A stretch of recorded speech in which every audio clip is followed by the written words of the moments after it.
For a long day.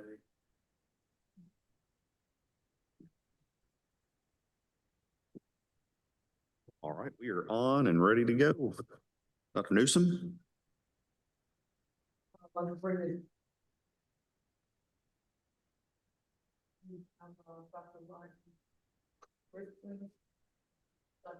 Jolly, myself, Dr.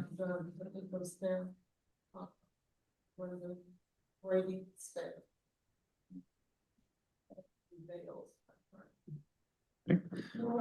Madam Hill, this on. Did it pick? Mine may have picked that up, but Dr. Newsom was just saying we are kicking off at 9:05 in the morning on 7/29, and she did our roll call to show that here in the offices we have Dr. Rodney Richmond, Dr. Brian Jolly, and Dr. Newsom for our board members, and on the staff side, myself, Dr. McCready, and Ms. Bales. We will kick off first. We've got Dustin Patterson, who's on Zoom, so we can see him on our screens here. Mr. Patterson, can you hear us? Yes, sir. Okay, good. And we can hear you as well. Just a quick orientation. I know you've been in one of these before, but it's been a minute. You've kind of heard who is at the table, our board members on that side and our staff members on this side of the screen for you. Here in a moment, I'll turn it over to Ms. Bales. She'll give us a quick overview of what is on your reinstatement application. And then the board members will have a discussion with you and ultimately come to some decision of what they would want to do as far as action on your application. Yes, sir. I'd kind of ask, do you have any questions about how this works or anything? If at any point you need to ask us a question, wave your hands, get our attention on screen, interrupt us, and we'll try to help answer any questions that you've got. Okay. No, sir. No questions. Okay. Ms. Bales? We brought Mr. Patterson here from for review. He did disclose arrest and or disciplinary action. On November 13th, 2021, he was arrested for a criminal act and given a civil penalty for it. He paid the penalty in a timely manner, so he did not receive a criminal conviction. The docket sheet and his statement describing that incident is in your packet. At the time, he was a registered pharmacy tech with Arkansas, but was not working. Then in case number 2021-108 before this board, he signed a disciplinary consent agreement on June 22nd, 2022 for an incident that occurred on December 2021.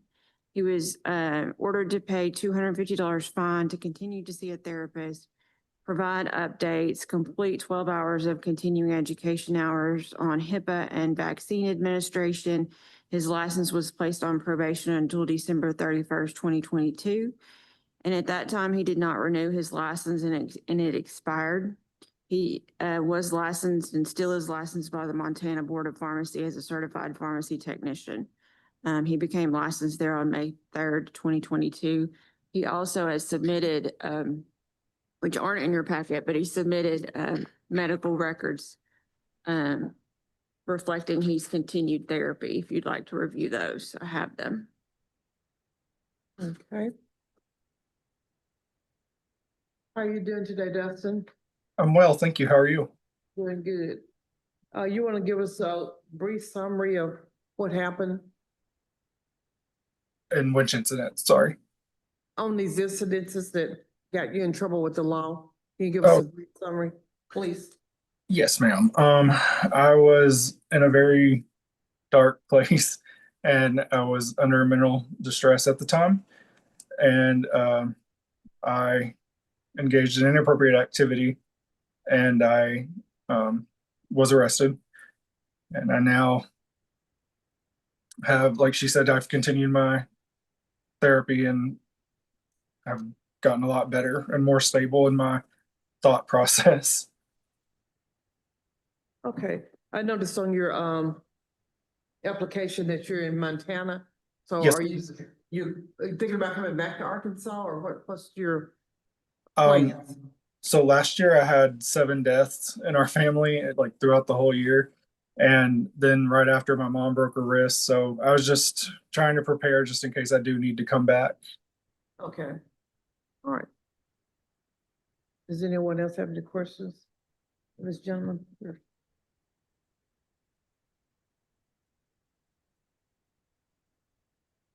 And are you still in therapy or getting any type of treatment, or have you completed that? No, ma'am, I'm still ongoing therapy. Okay. When were you licensed in Montana? From 2022 till now, currently. So that was after I want to focus more, I think, on the 2022, the needle stick. Yes. That's where I'm framing my questions, just so you're aware. Okay. So you were licensed in Montana after that incident involving the vaccine administration? Yes, sir. They did a licensure verification with us and had his agreement with the board. They did request that before they licensed him. Okay, and then did you just choose not to renew because you weren't living in the state? Yes, sir. You were in Montana, so you didn't renew your Arkansas permit? Yes, sir. Okay. And Ms. Fales, on all of the things that the board asked of related to that needle stick topic, is he squared away with us on all of the requirements that he was Yeah, asked? yes, and I think Montana followed up with a continued therapy, but he completed everything for us Okay. pursuant to the consent agreement. So, but for not renewing his permit to start with, he would still be in good standing.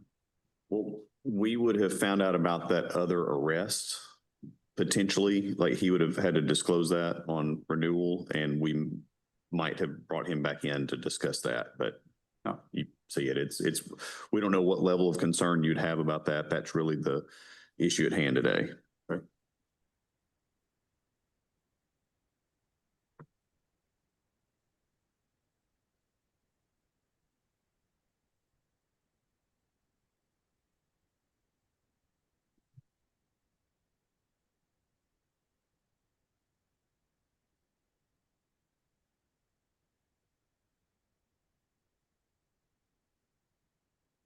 I don't have any other questions. I don't have any other questions.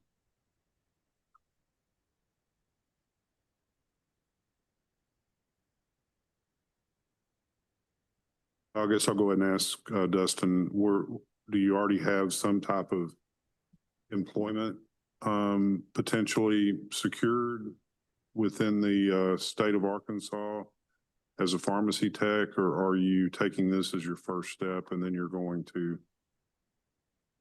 depending on that, Oh, sorry. do you have prospects for gainful employment already in the state as a tech, or are you waiting on this step first before you look for the job? So I currently work for Kroger, Smith's, which is a Kroger company. And I've reached out to their operations specialist there in Arkansas. And if need be, we can work out an arrangement to where I'll come down and work at one of their locations.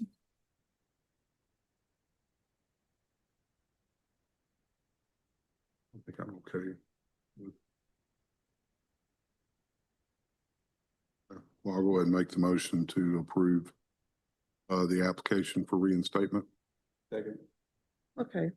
We have a motion made by Dr. Jolly and a second by Dr. Richmond to reinstate the license of Mr. Patterson.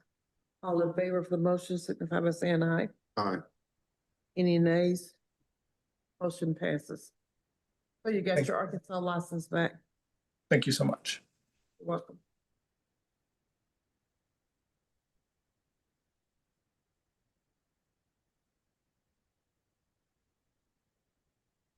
Okay. All right. Thanks, Dustin. We're done, bud. Okay, thank you. Y'all have a good one. Bye-bye.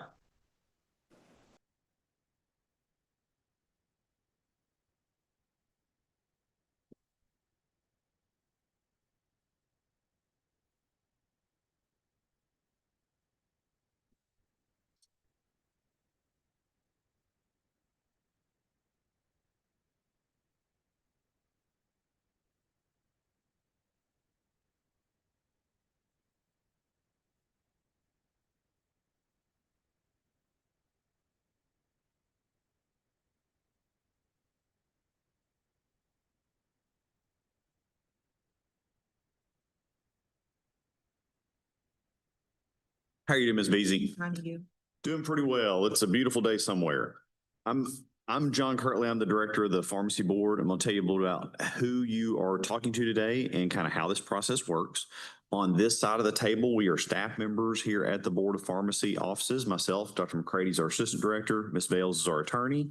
On the other side, we have three of our Pharmacy Board members who are decision makers here today for your application. We've got Dr. Lenore Newsom, who's the chair of our informal committee, Dr. Brian Jolly, and Dr.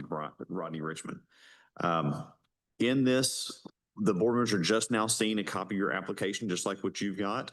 In a moment, I'll have Ms. Bales give them an overview of what was on your application. You did tell us something would come back, so thank you for telling us that up front. And then they're going to want to talk to you about it. At some point, they're going to say, here's what we want to do with this application. Whatever they suggest, you could either agree or disagree with. If you agree with it, we do whatever they've asked us to do and move forward. If you disagree, you kind of have a choice to make at that point. It's not something you have to make sitting there right now. You could kind of say, you know what, forget this and walk away from the application and not worry about it. The other would be to request a full hearing before the board at a later date, and it'd be a formal hearing. That would be 8 board members, a hearing officer sitting here instead of me, a court reporter, swear everybody in as witnesses, and it's just a formal procedure or more formal, similar like if you go to court.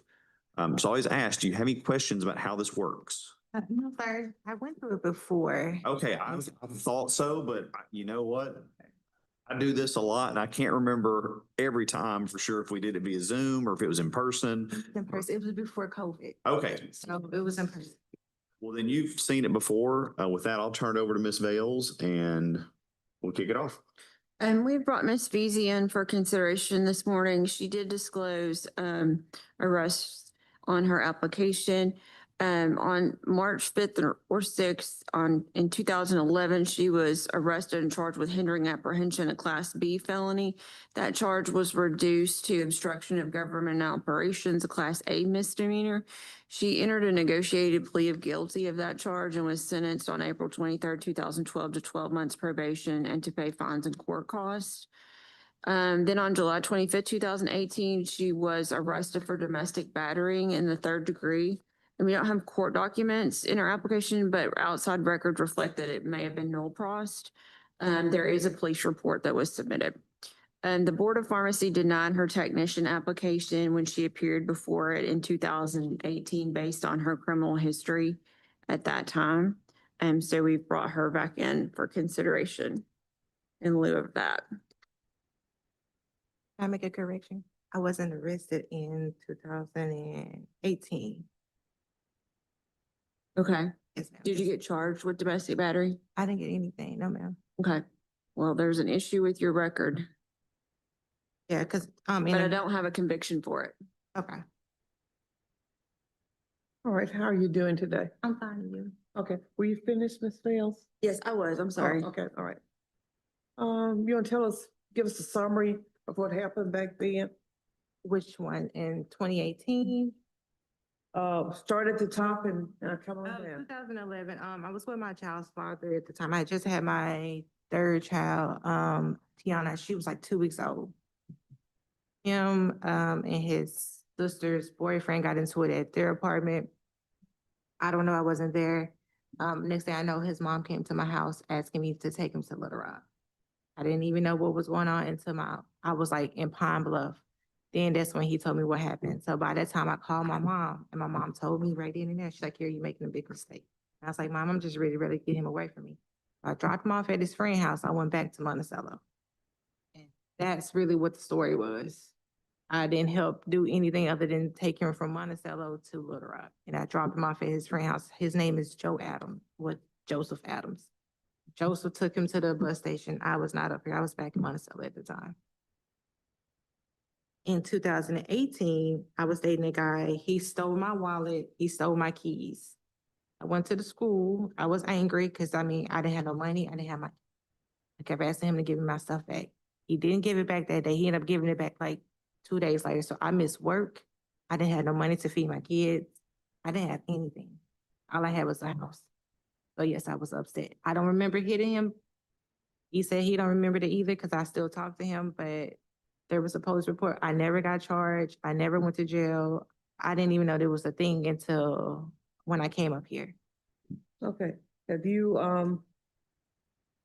straightened your personal life up? Yes, ma'am, I have. I bought a house in 22. I haven't been in any trouble. I work at UAMS. I'm a medical assistant. So after that, I ended up going to go get my CNA, my phlebotomy. I didn't really do too much with the CNA. I kept the phlebotomy. I went back in 21 and I completed my medical assistant. I've been working as a medical assistant since 21. Okay, do you have everything, cleared up with the law? You don't have everything? Yes, ma'am. pending Yes, with the ma'am. law or the No, courts? ma'am. Like I said, I didn't even know about the 2018 stuff. No, ma'am, but no, ma'am, I don't have anything on me. That's it. Well, I have a question. So I mean, I've got the paperwork you gave us about the 2018 incident. Yeah, I got that from over here and then they told me to go downtown. They was telling me to go get, what was the document? Probably in my, I mean, you might need to get it expunged. I don't know. Is that what they I said? didn't even know it was on there. I went got the 2011 stuff expunged, but I didn't know the 2018 stuff was on there because it say no prosecute or something, but I never went to jail. I never went to court. I didn't even know I had it. It didn't even show up when I applied for any jobs either. Okay.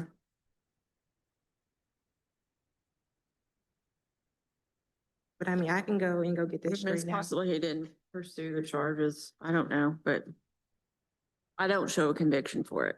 Yes, ma'am. Like I said, I never went to court. I never got arrested. I didn't even know it was on it.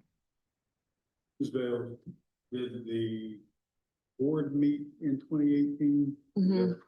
Yes. And so why do you want to be a pharmacy technician?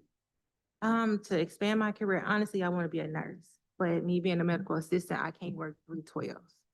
So I'm having to work 5/8s. I can do 312s with the pharmacy tech and then go ahead and go to nursing school. I had applied for 3 rears, I got in, but I couldn't find a job in my field where I can still, pay my bills and take care of my kids and work 312s.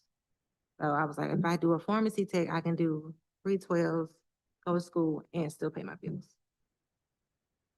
And I deal with a lot of medicine right now. Like I do medicine requests. I have to check my patient's medication. So I know a lot of medicine, not too much, but I know like I'm familiar with a lot of medication. Okay, so what job you're doing? I'm a medical assistant. So what I do, I do vaccines. I go over people charts. I assist a physician. Right now I work at a program called House Call. So I go out into the patient home and we do everything that we would do in the office, we do it at home. So we check through their meds and, to see like, are you still taking this? I don't prescribe or anything. I just check off. If that Oh, makes you don't administer anything? I don't, other than vaccines, that's it. That's all I do.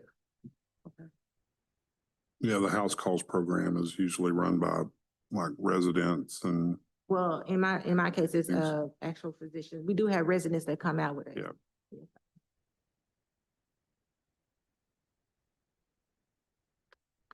I don't have an issue. I mean, it's been 8 years since Yeah. she was before the board last time.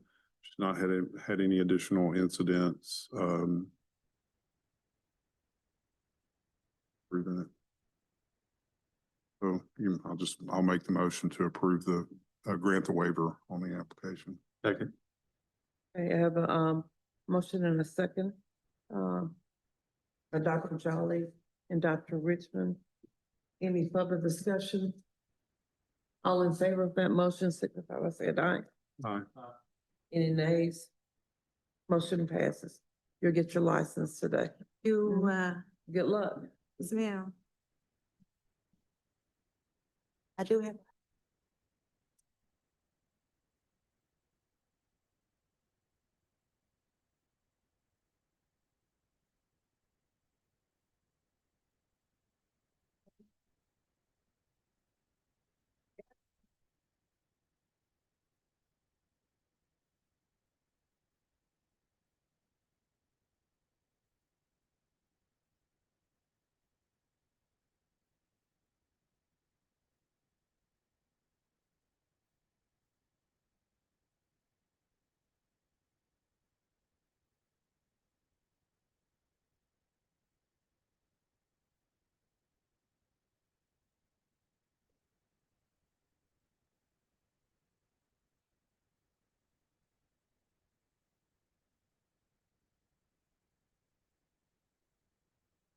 How are you doing, Ms. Tackett? Good, you guys. How you today? Well, I'm John Kirtley. I'm the Director of the Board of Pharmacy. I'm going to tell you a little bit about kind of who you're speaking with this morning and how this procedure works. On this side of the table, we're staff members here that work in the board offices. Myself, Dr. Brendan McCready is our Assistant Director. Ms. Bales is our attorney. On the other side, we have 3 of our pharmacy board members who are decision makers on your application. Got Dr. Rodney Richmond over on the end, Dr. Brian Jolly, and Dr. Lenore Newsom. Dr. Newsom serves as our chair of this informal committee. The board members are just now seeing a copy of your application, identical to what you have. And thank you for telling us up front that that there would be something to come back, which they'll talk to you about in just a second. I'll turn over to Ms. Bales. She'll give them an overview of what all is in the application, and then they'll discuss it with you. At some point, they're going to basically make a decision on what they want to do with it. They could say to approve it, to deny it, to table it for a period of time, to ask for more information. We don't know until they tell us. Whatever they come up with, you could agree with or disagree with. Not a decision you have to make sitting there right now, but if you agree with it, we go forth with whatever they have asked. If you disagree, then it's your chance to either kind of say, forget this and walk away, or to request a formal hearing before the full board at a later date. We call that formal because it's all 8 members, hearing officer, court reporter. We swear everybody in, and it's much more of a procedure like going to court rather than the kind of conversation we're having today. So I was asked, do you have any questions about how this works? No, I do not. Okay, if you change your mind during this, realizing that we do this all the time and you don't, by all means, wave your hands, get our attention, and ask us any questions that you've got, and we'll try our best to answer them. Ms. Bales? This is a reinstatement application. She did disclose on this application that there would be something on her background. On July 5th, 2022, she was arrested and charged with theft of property, a Class A misdemeanor. In court, the judge passed the case for 1 year on the condition that she pay fine and court costs, which she complied with. But on December 7th, 2022, she submitted a renewal application and didn't disclose that she had been arrested on July 5th of that year. That's what brings her here. All right, thank you. How are you doing today? Good, how are you? Doing good. You want to tell us in your own words what happened? Yes, so first I'd like to start off with when I submitted this application here recently, I misremembered the timeline of events. So I originally thought that I had shortly after being charged on July 5th, 2022, that I had quit from the pharmacy. That being said, once I look at this paper, I see obviously that's not correct. I renewed my application. I did not disclose that to you guys that I had been arrested. So I would just like to acknowledge that what I put on there is probably not all correct because I misremembered how things went. That being said, on July 5th, I was arrested from Best Buy over in Conway. I made the poor decision to steal a doorbell camera from them. I was arrested. I was held for a couple hours in the local jail there and then released. I believe they were overbooked. That's why they didn't keep me. But I went to my court date later. The judge did tell me, pay your fines, do what you need to do. You can get this sealed and get it taken care of. Really, all I would like to say is that over the years from when this has happened, I have grown a lot as a person. And I'm an adult now. I have learned the consequences of my action. I have been turned away from many jobs. And then that being said, I have also learned what I like to do, what I would like to do with my life, which is help people. From then, I have worked with people with mental disabilities, and I have worked in multiple senior living businesses or companies, and never had a problem with anybody or any job that I've held. I have not had any reoccurring charges since then. I would like to say sorry for renewing that application back in 2022 and not disclosing it to you guys.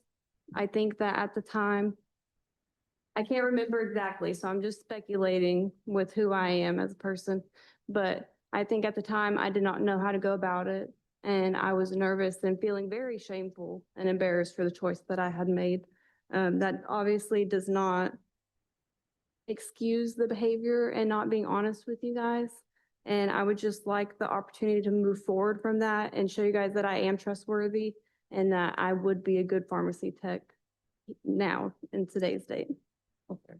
How long were you a pharmacy tech before all this happened? So like I said, I don't remember exactly, so I don't want to lie to you guys. I believe I was only in the pharmacy for about a month to 2 months before this happened.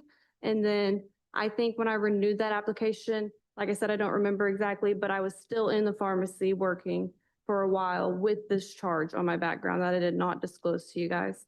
I did end up quitting.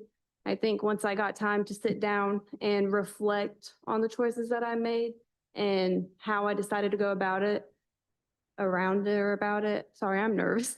But whenever how I decided to go about it, I realized that that's not who I wanted to be. I didn't want to be misleading you guys or lying or jeopardizing anything. So I did end up quitting.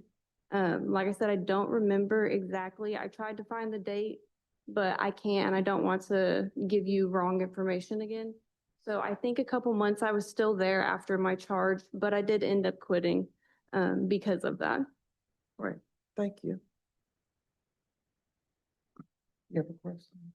Yeah, I just want to make sure I understand kind of what happened here. So she was given an original permit in June of 2022, but when she renewed in December or January for the following biennium, she didn't disclose. And then at some point we revoked her tech permit, or she just didn't renew at the end of 2024. She didn't renew it. She renewed it once and then not again. Okay, thank you. But you failed to disclose on your renewal. Yes, I did. Let your permit expire. For your reapplication, how did she answer the question? Was she forthcoming on that Yes. one? Yeah, Yeah. she told us that, Okay. and we had addressed a previous issue that was older before. This is just an additional issue. Okay.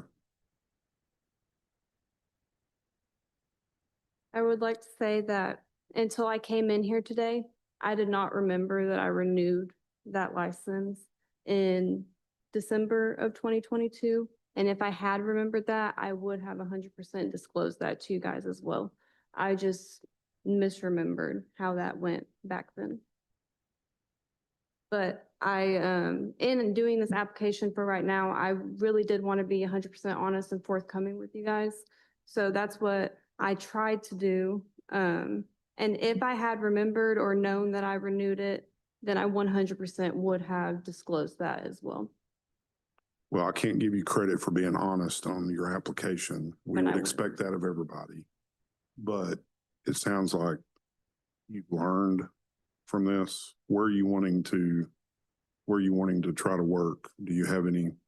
Yes, so the pharmacy that I originally worked at, I got along really well with everybody and the pharmacist really liked me. So my plan is, if you guys do decide to give me my license back, is I will try to go back to that same pharmacy, which is in Dardanelle, Arkansas, right by Russellville, the Walmart pharmacy over there. Okay. Dr. Richmond, did you have any comment? Did you have any comments? We're not giving a waiver, we're allowing. But it would be a waiver for the reinstatement application. But it's still the same approval, basically. Okay, have a motion and a second by Dr. Richmond and second by Dr. Jolly. Any questions? All in favor of the motion, signify by saying aye. Aye. Nays, the motion passes. Okay, you'll get your license back today. I really appreciate you guys for giving me the opportunity. Good luck in your career. Thank you so much. Thank you. Thank you. Safe travels back home.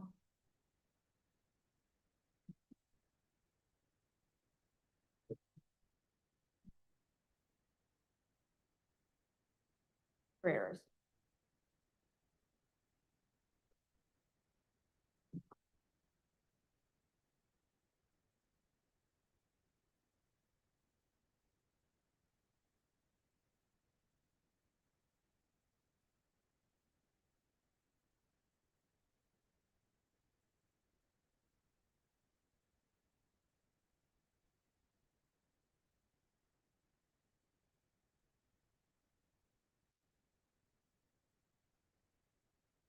Good morning. Come on in.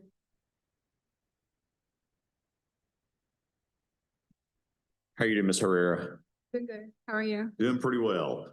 I'm John Kirtley. I'm the director of the pharmacy board. I'm going to kind of tell you who you're speaking with this morning and how this procedure works. On this side of the table, we're staff members that work here in the board offices. Myself, Dr. Brenda McCready is our assistant director. Ms. Ashley Vales is our legal counsel and attorney. On the other side, we have three of our pharmacy board members that are decision makers here for your application. We've got Dr. Lenore Newsom, who's the chair of our informal conference, Dr. Brian Jolly, and Dr. Rodney Richmond. The board members are just seeing a copy of your information, similar, they're basically just like what you have. They just have it on their tablets. Here in a moment, I'll turn it over to Ms. Bales to give an overview of your application, and then the board members will want to talk to you about that. At some point, they're going to tell us what they would like to do with your application. It could be to approve it, to deny it, ask for more information, to table it for a period of time. We don't know what they're going to say until they make that decision. You could either agree or disagree with whatever that decision is. If you agree with it, we go forth with whatever they've suggested.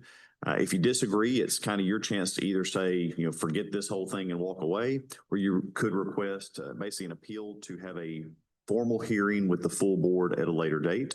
That formal hearing is with all 8 board members, not just 3 of them. It's a more formalized procedure where there'd be the 8 of them here, a hearing officer, a court reporter, taking notes. We swear everybody in, and it's a much more formal procedure, just like if you go to court, basically. So I was asked, do you have any questions about how this works? No. Hey, if you change your mind during this, realizing we do this all the time and you don't, by all means, wave your hands, get our attention, and ask us any questions you have, and we'll do our best to help answer them. Ms. Bales? And we brought Ms. Herrera in for consideration. She did not disclose any arrests or charges on her application, but several things came back on her background check. On July 31st, 2010, she was charged with petty larceny, and there were no court records submitted. That was from an out-of-state charge, and so we don't know the disposition of those. On March 7th, 2015, she was arrested and charged with domestic battery, first degree and misdemeanor, possession of less than an ounce of marijuana misdemeanor, and disturbing the peace. The domestic battery charge was dismissed, and she pled no contest to possession of marijuana and disturbing the peace. On those charges, she was sentenced to $900 fines and court costs and to complete anger management classes. On August 21st, 2015, she was charged with domestic battery, first a misdemeanor. And the court records show it was converted and denied. Applicant's statement indicates she was charged with a third incident in 2008, but there's no court records that were presented on anything from 2008. And again, she did not disclose. Excuse me. How are you doing this morning? I'm doing okay. Good. You want to tell us in your own words what happened with these incidences, please? Ma'am, the July 31st, 2010, that was the same from 2008. That was the petty larceny. So the violation took place in 2008. I believe, and the charge was, it was charged in 2010. And I actually have those docket for you if you want it. I looked it up just now. I have it in my computer. I guess I just didn't attach it to the email, but I have it for you if you would like me to send that over. In 2007, I had a baby, and I was a single mother, and I was trying to make ends meet. So I took probably some clothes from a store without paying for that. And that's what that was about. Just living paycheck to paycheck, just trying to work and support my child. So I was just having going through a hardship during that time. Then in March, with the domestic battery, that was a family altercation that I had with my sister.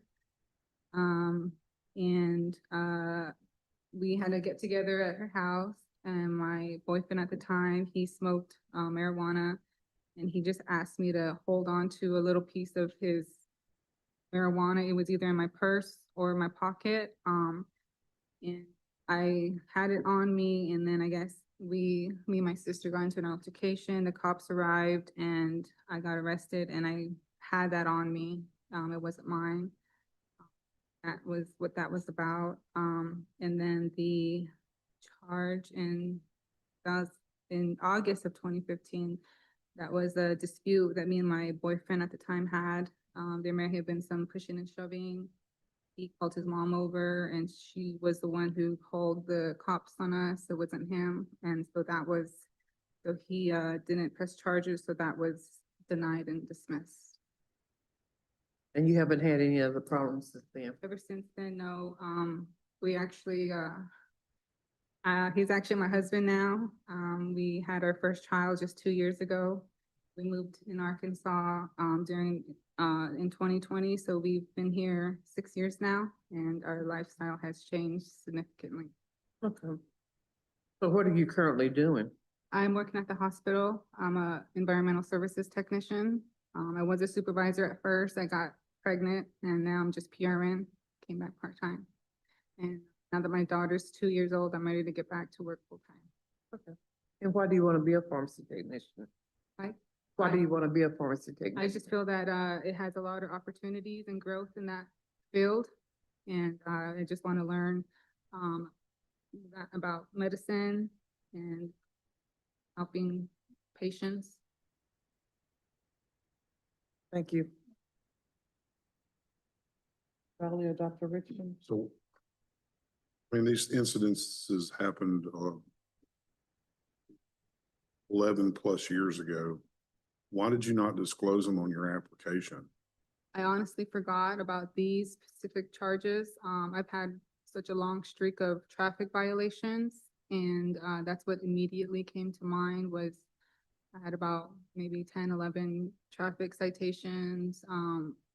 And that's what really came to mind. And then when I got a letter back saying that I had some charges coming back, they gave me some dates, but they didn't give me the charges. And so I started looking up all the traffic violations and submitted that. And then back and said, this is not what I needed. And then she told me what actually the charges were.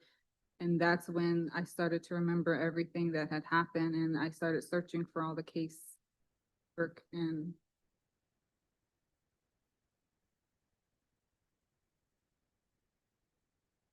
When's the last time you used marijuana? that time,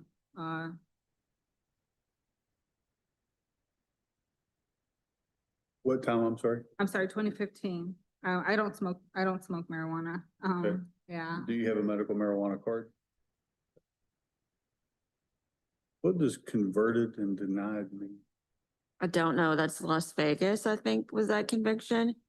I don't show, I mean, I think you said it was not pursued. Press charges, they probably just got dismissed.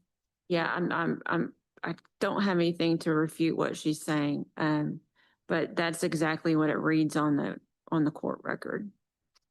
You said you had a series of traffic violations? Are these like speeding or running?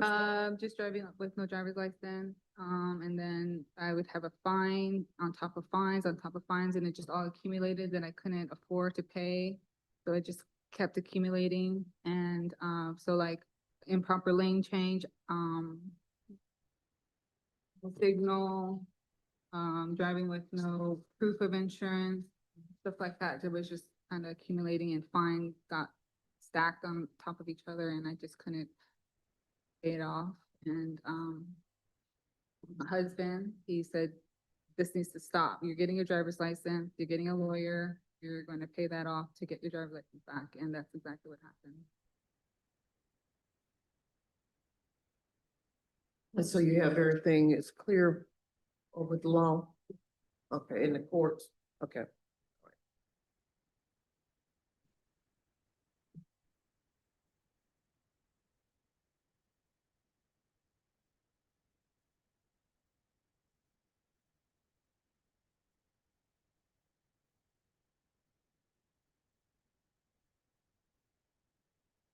I'll make a motion that we grant the waiver. Second. Have a motion and a second, motion by Dr. Richmond and a second by Dr. Jolly. Any further discussion? If not, all in favor of the motion signify by saying aye. Any nays? The motion passes. You'll get your license today. Thank you very much. Good luck. Thank you. I'm going to be honest with you. I was on the fence on this one because I have a hard time believing that 4 incidences in the past would not be in your memory. So I just want to let you know that. I mean, it's important in pharmacy that you read and you honestly assess, okay? So for what it's worth.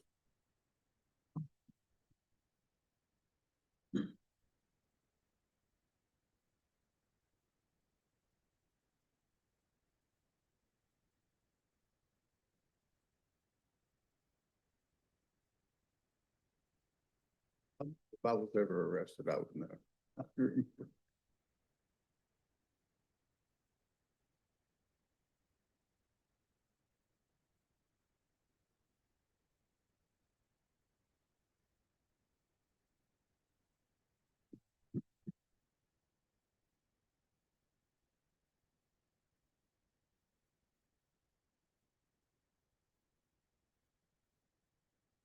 Worst trouble I ever got in was I threw a paper airplane at a high school event that landed on stage. The principal was my next door neighbor.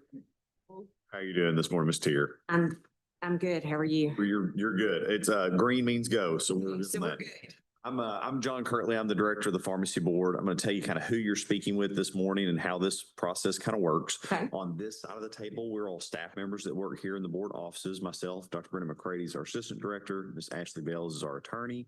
On the other side of the table, we have 3 of our pharmacy board members that are decision makers here today. We've got Dr. Lenore Newsom, who's the chair of our informal conference, Dr. Brian Jolly, Dr. Rodney Richmond.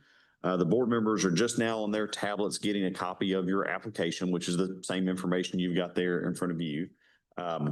In a moment, I'll turn it over to Ms. Bales to give us an overview of what the board office found in your application. Then they're going to want to talk to you about it. Okay.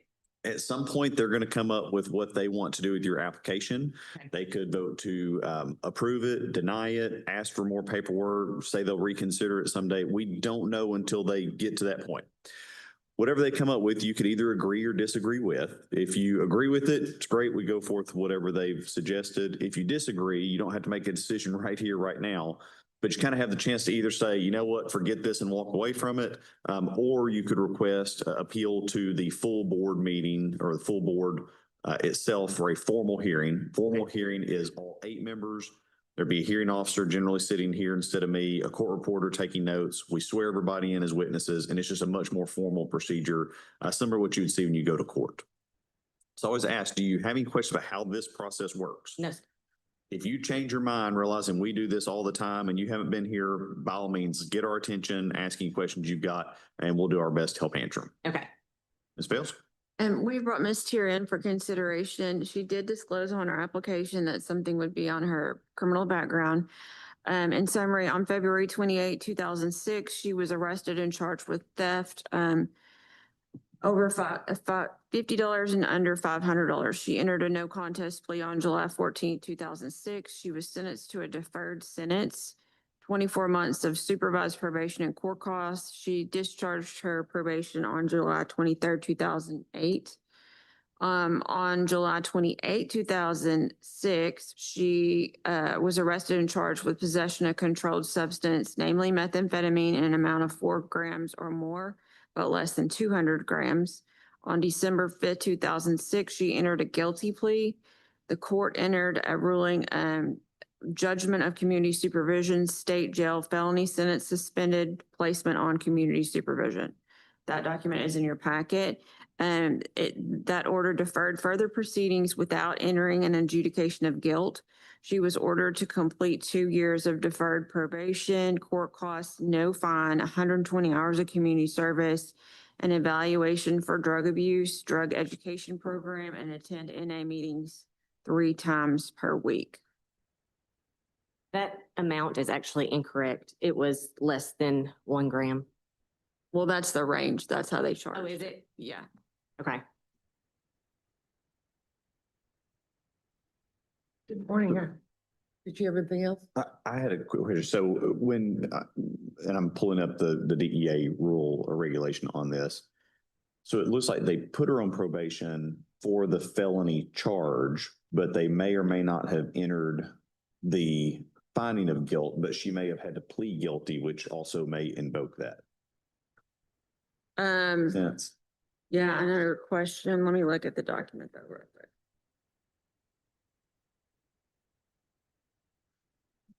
And you know, there's a specific federal regulation about working in where you have access to controlled substances, that if you ever entered a plea of guilty or had a finding of guilty, or even if you did not contest a charge, it invokes a different DEA process for you to even have access to controlled substances or records. I'm trying to get specifically which part of it may or may not apply. And a lot of times it's something where if the board were to say they were going to vote to give you a permit, or they may say, you need to go deal with DEA to make sure this isn't an issue. Okay. Because otherwise it puts any employer at great risk with DEA. I say, if you look on that judgment of community supervision, state jail felony, sentence, suspended placement of community supervision, it does say she entered a plea of guilty. That's what I thought. Okay. I'm gonna Did make print notes, this. it was under less than a gram, but the charging instrument, I think, reads that way. But it's intended not to be a conviction. Say that again. It's intended not to be a conviction for Yeah. the Texas court purposes. And the DEA language, and I'll print this off for us, but shall not employ as an agent employee who has access to controlled substance, any person who has been convicted of a felony offense related controlled substance, or who at any time had an application for registration DEA denied, revoked, surrendered DEA registration for cause, and it defines for cause. It gets weird at times where it would appear to us that they did not enter a conviction, is the way that I'm reading this. So I would not think that it would invoke that specific DEA language, but courts around the country, even the state of Arkansas, treat it slightly different. And there may be some minutia of they did this specific thing, which means, yes, they do need a waiver, or they did not do this specific thing, which means they don't need a waiver. But it's something we try to make sure people are aware of. Yeah, but she was not convicted. They Okay, did not enter right. conviction Okay, is the way. Okay, that's the big one. All right. You want to tell us in your own words what happened 20 years ago? 20 years ago, that was a long time ago. I just got caught up with the wrong people, hanging with the wrong crowd, and did some things that I'm not proud of.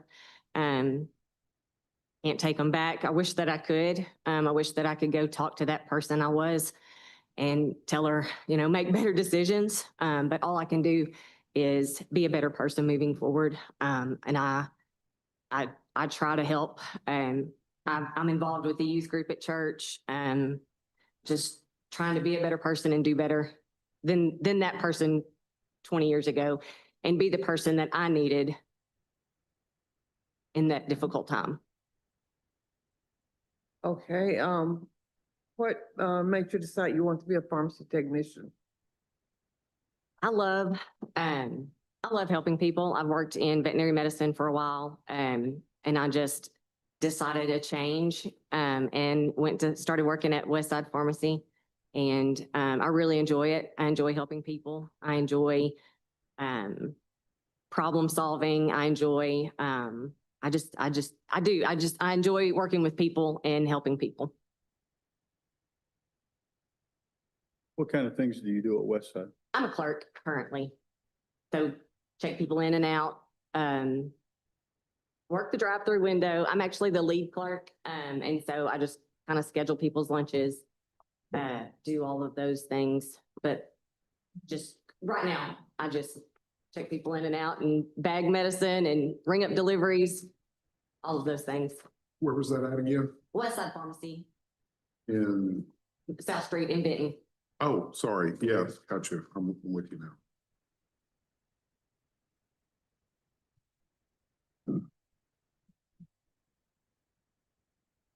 And do they know about all this? Blake Torres does, Okay, yes. That's And that's the important my PSE as well. So I'm going to say, while I tend to think I'm a pretty nice guy, I've got people that don't like me very much. And if they saw this on YouTube, that's the first thing they're gonna do is call someone and go, did they tell you this? Like, yes, they No, did. sir, he and I had to sit down and talked about this in length before I ever applied.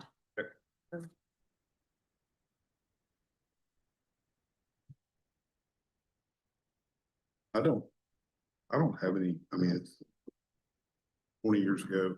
I don't have any issues with granting a waiver as long as we're good on, from the DEA perspective. That's a tough road to hoe because that's per employer, right?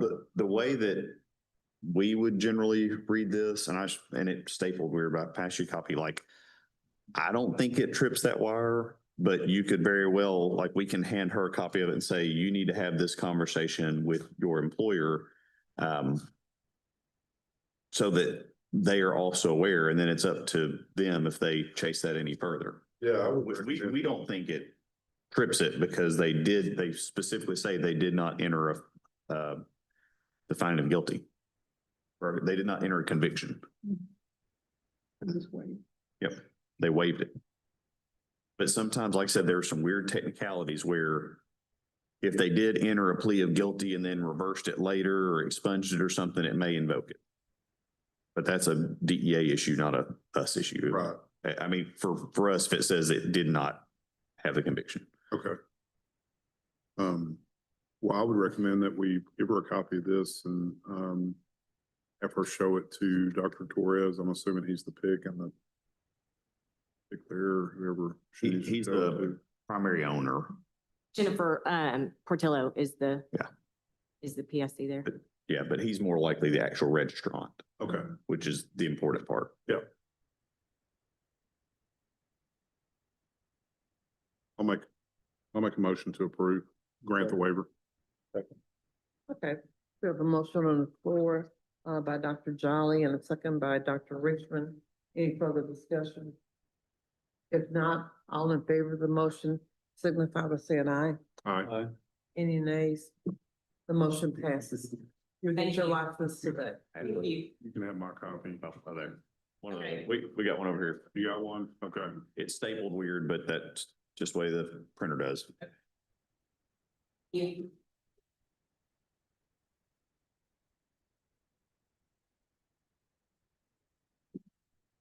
Okay.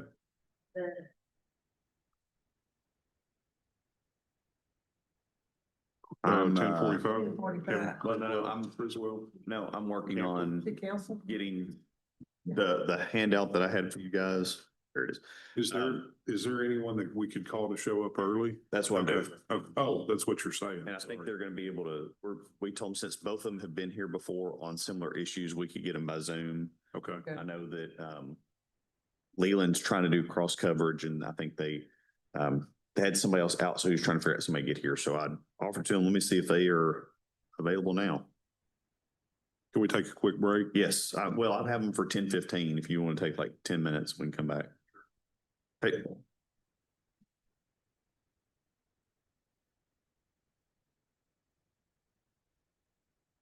I mean, there are donuts in there, so.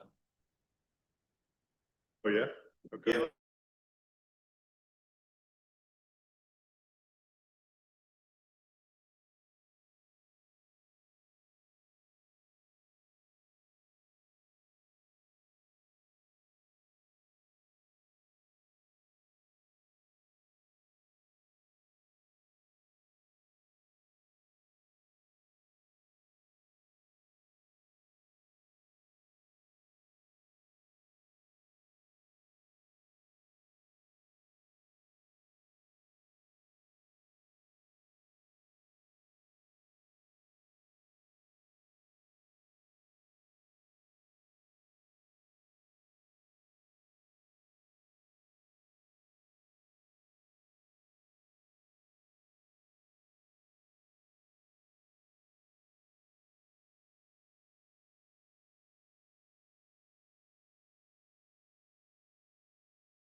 Good morning. Howdy, we're getting one more person back at the table. All right. Okay. For Actually, some we're- reason, my phone thinks I'm driving, so it keeps putting me in safe drive mode. Well, maybe there's an earthquake over there right now. So that they will be here in just a minute, so we'll go ahead and kick off. If you guys want to introduce yourselves, I know you've all met informal conferences before and kind of know how it works, and then I'll kick off with your request for today over to the board, which they've got a copy in front of them. Okay. Leland Stice, pharmacist and owner of Doctor's Orders Pharmacy. I'm Brittany Sanders, pharmacist and owner with the pharmacy at Wellington. So we've got Dr. Sanders, Dr. Stice here today, and as you guys see in front of you, they are asking to do a central fill model between the two stores. Right now, they're specifically asking for GLP-1s is kind of the thing that they're looking at. My suggestion would be if, in case they identify a second drug or something else, if you're going to consider approve a broader spectrum that would work along the same way. I did clarify with Leland, it's not just a store. How many stores is it, Leland? Right now we have 4. Yeah, so it's 4 locations that would be on the doctor's order side. We didn't put permit numbers on this, but it's for all of his encompassed stores. Do you have the policy? Any time that we have a central fill and it is common ownership, it either has to have common ownership or they basically have to have some sort of contract and policy procedures in place, which is what they've done here. We did have on our staff, we did have one clarifying thing. In it, it says that Wellington shall counsel patients, and then it says that doctor's orders may counsel if necessary. For you guys, as long as the patient is getting counseled by one of the pharmacists, we're generally fine. But that's something that there may be either a conflict or duplicative language in the policy and procedure. That's the only thing I noted. Okay. I was just trying to cover it both ways. So at motivated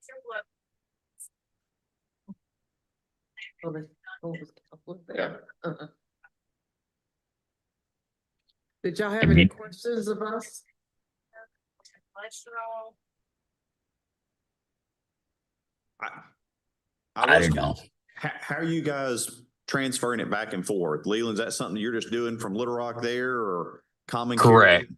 Yeah, no, it will be myself or one of my employees that will be transporting it back and forth, and it will be in one of those Igloo plug-in 12-volt refrigerators. Okay. For the stuff that has to be refrigerated. Yeah, I know. Not all GLP-1s have to be refrigerated now, so you know. Well, if it's research chemicals, it doesn't need any control, right? Don't go there, John. I got to talk about it every day, so hopefully I've met my quota. They say research chemicals. No, we're not playing with the research chemical. No research chemicals here either. We're safe from that. Any concerns by board staff? I don't think so.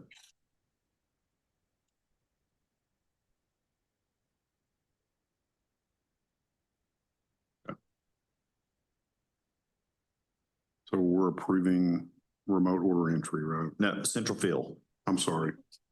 There's so much remote order entry. I know we have remote order entry half of the day today, but it'd be central fill. I mean, there are requirements like it'll have to have a label for Brittany's store on it. For Wellington is actually the fulfilling pharmacy, and Leland will have to have a sign up according to the rules to let them know that their prescription may be processed elsewhere, but then the patient, it could have both store labels on it or filled by one for the other. Like they can we don't generally micromanage that stuff as long as we can track who did what. Yeah. Those.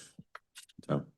We generally put a label on the outside of the bag of the pickup pharmacy. This is an off-agenda request. It's not on the list, right? Well, it's on the agenda, just not on the printed agenda. Okay. We talked about this. I was confused because everything here is remote.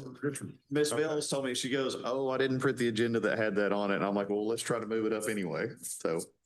Okay, make a motion to approve. All right, we have a, motion to approve, on this application. By Dr. Jolly and Dr. Richmond. Any further discussion? Is that for broader, if they identify other drugs, they don't have to come back for it? I thought once we did the initial, that as long as Yeah. it didn't violate, I thought we were good to. That was my suggestion, because I didn't want them to go, oh my gosh, we didn't realize there's a, in the future, it's not a GLP-1, it's GLP-3 or something else. But yeah, we did exclude controls, of course. Yeah.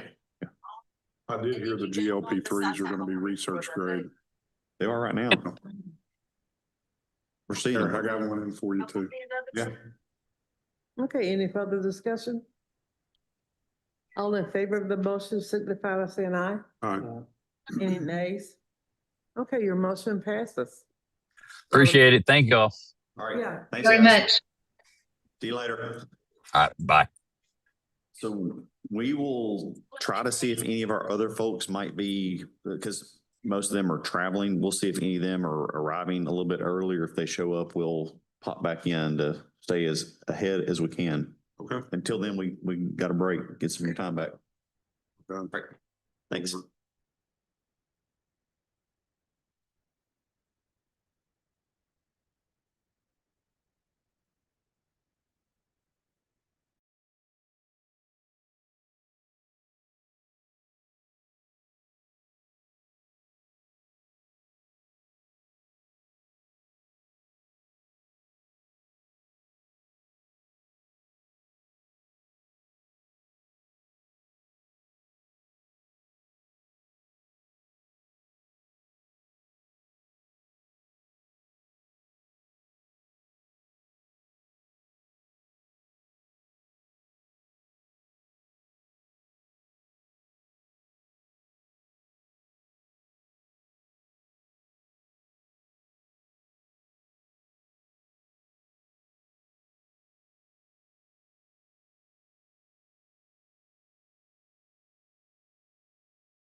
Anybody else is out there?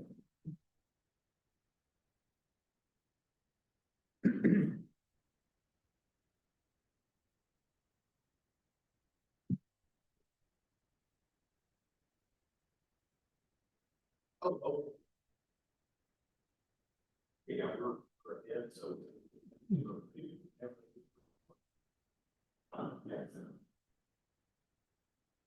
Well, we got 3 more minutes. They're waiting on somebody else. No, I didn't realize that. All right, I go. Oops.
Got it.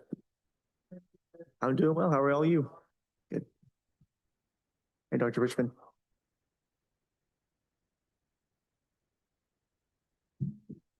All right, we are back on for the board members. This one will be under Economart Holofield Group. Lane, if you want to introduce yourself and I'll kind of explain what all we're doing. Yeah, sure. I'm Lane Callahan. I'm the pharmacist in charge at Economart Pharmacy. It's one in a group of 7 that have common ownership by Paul Holofield. So we're kind of looking at setting up some remote order entry for those stores. So this would be under our new retail offsite order entry rules. When Lane initially sent this to us, they were really looking at just one very finite aspect of being able to enter like after hours orders to help with some of their long-term care stuff or connect to identify that. My suggestion for him was you should ask for what the rule actually says, which would allow that, but also if they had connectivity issues or someone's out sick or something happened with one of the other store locations, it would also allow them to bridge across other store locations for either after hours or offsite service according to the rule. We had some suggestions for the policy and procedures to include the other stores and other things, and Lane, they went and added all that, which is the policy and procedure that you've got in your folder today.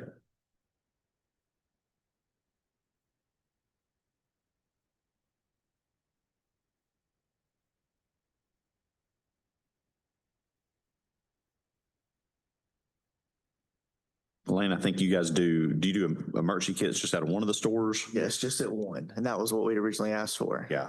Yep. And part of that, I know Lane and I talked about, the changes to help on the pharmacy side to protect, making sure that the boxes are legally being used should also be helpful for the pharmacies instead of finding out they're missing drugs and having to track it down later. We can tell a huge difference. It's gone from a convenience kit to more of a emergency situation for Yeah. sure. Where you're able to also identify if there are patient needs that are in conflict with what's being asked. They're right.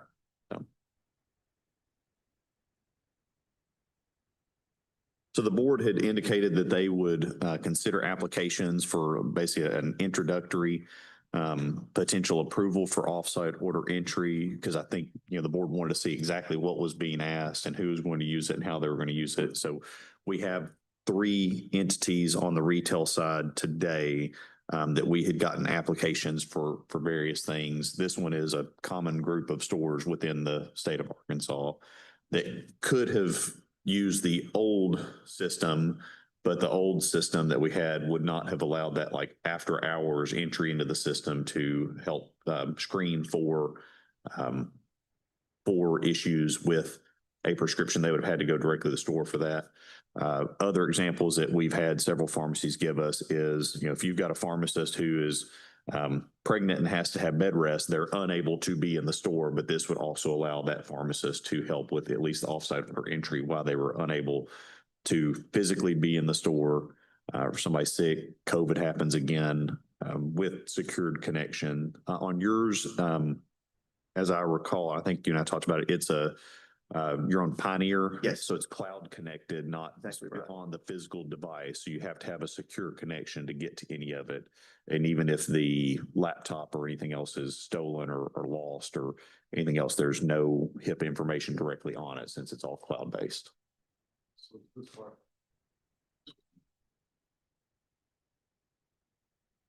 I guess we need to prepare for this for the other requests. Are we going to start seeing like the traditional remote order entry requests like we've always done? Plus there could be a different spin related to the new rule, related to they don't have to physically be in the store to do it. And is that what this one is? That's what this one is specifically, because and the difference is with the old one, it could include pharmacists and technicians. The new one is pharmacist only, and they have to be employed by the actual permit holder. So on the hospital side, there are some third-party companies that contract specifically to do this. That would not be available at this point with the rules on the retail side, since you have to be directly employed by the permit holder. And does the after hours or the true remote, I'm just going to call it, I'm sitting at home and I'm able to do this, or I'm offsite at a conference or something.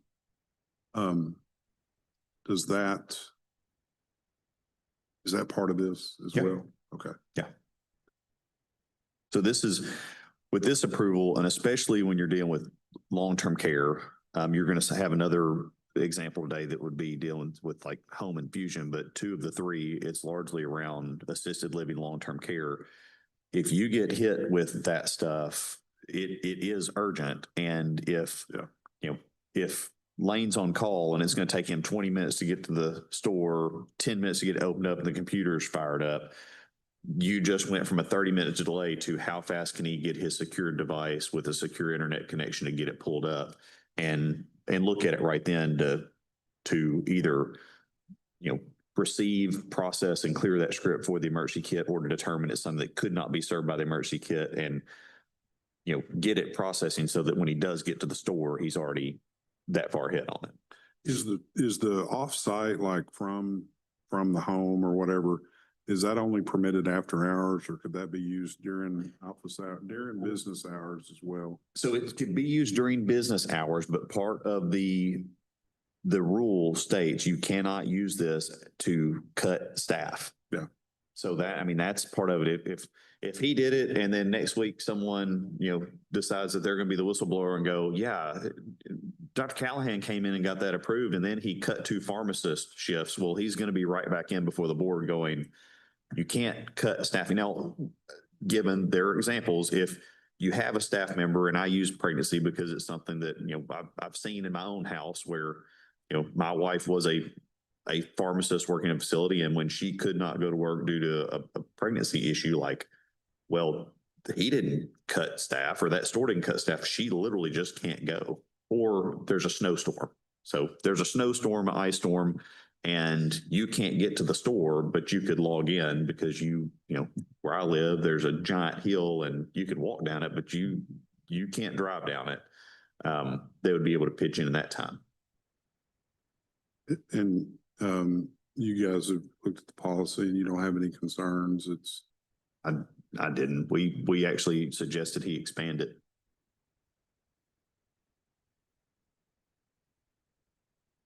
I mean, it outlines what we've done kind of on the hospital side for years.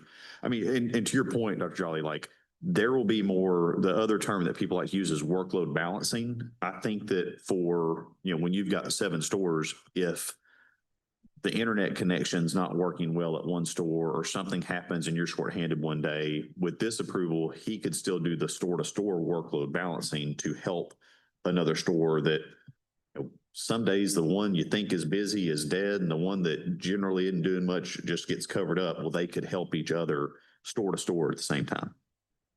okay. Their tier 3 authorized personnel, I think, is important to see in these, because it does specifically outline that the technicians can only do remote entry from a licensed facility to a licensed facility. Yeah. They cannot do from a non-pharmacy location.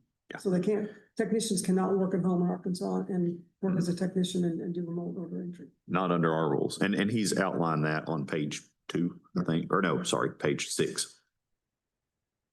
Just related to the intent of the law, but it's not intended to be able to replace. Pharmacist has to be employee, aren't they all? That's well, there's an interesting argument that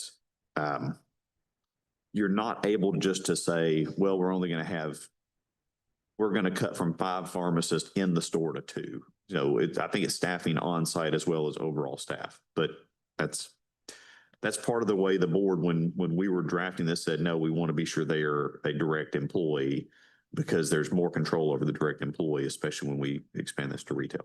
Yeah. So no cardinal. Not at this time. You'd have to have a rule change to allow that.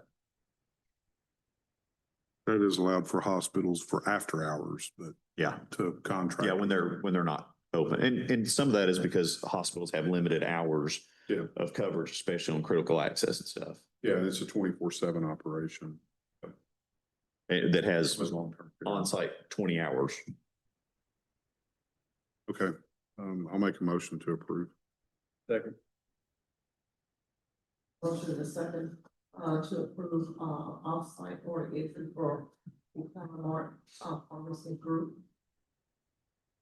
Any more discussion? All in favor? Aye. Any nays? Thank you, guys. You probably got like three things to pick up and take back now. Thanks, Lane. Thank you.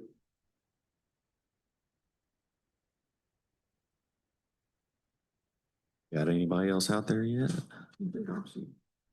They were waiting on two people, but they said they'd be here in 15 minutes. They may be here. Cool to see the personality.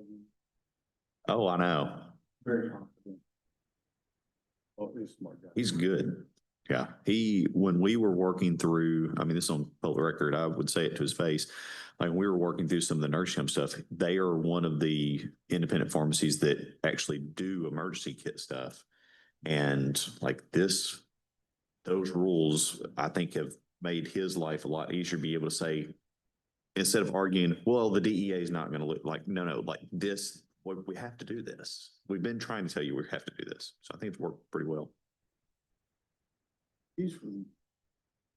Yeah, he's from there. That's he's in the stores that like Steve Bryant and Paul Holyfield had. No, mainly Paul. You guys can fill up the whole table and we can drag up more chairs if needed.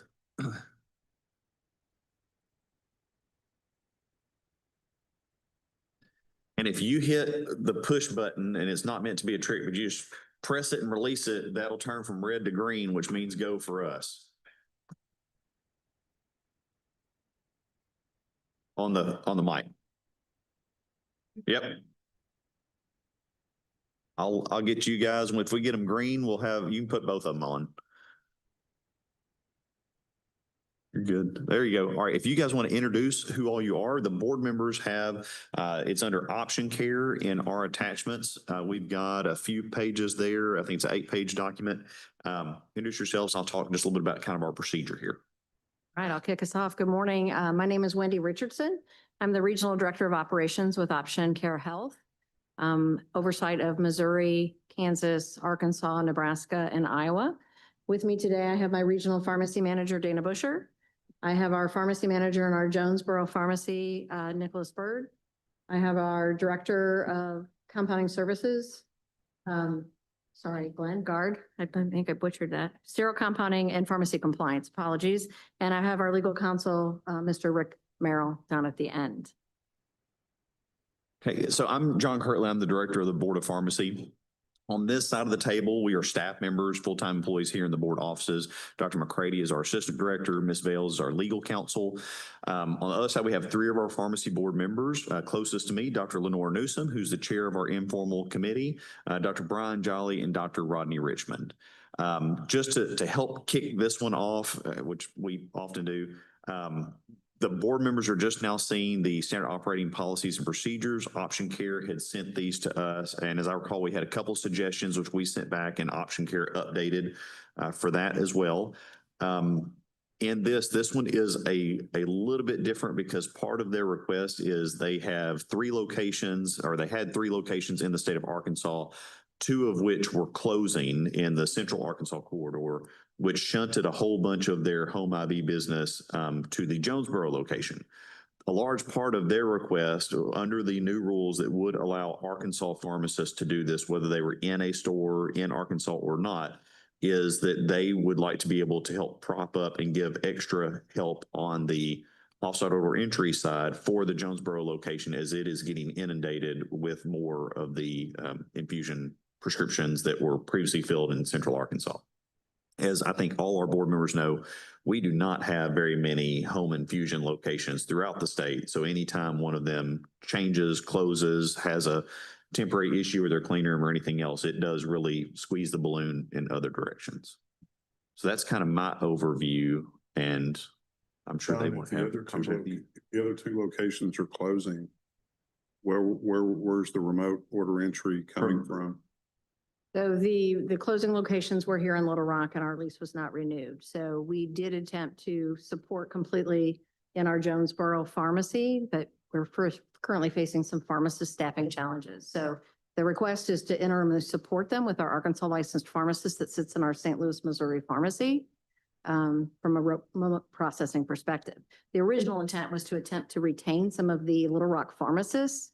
Unfortunately, because of the timing, we weren't able to get in front of you before that pharmacy closed on July 1st.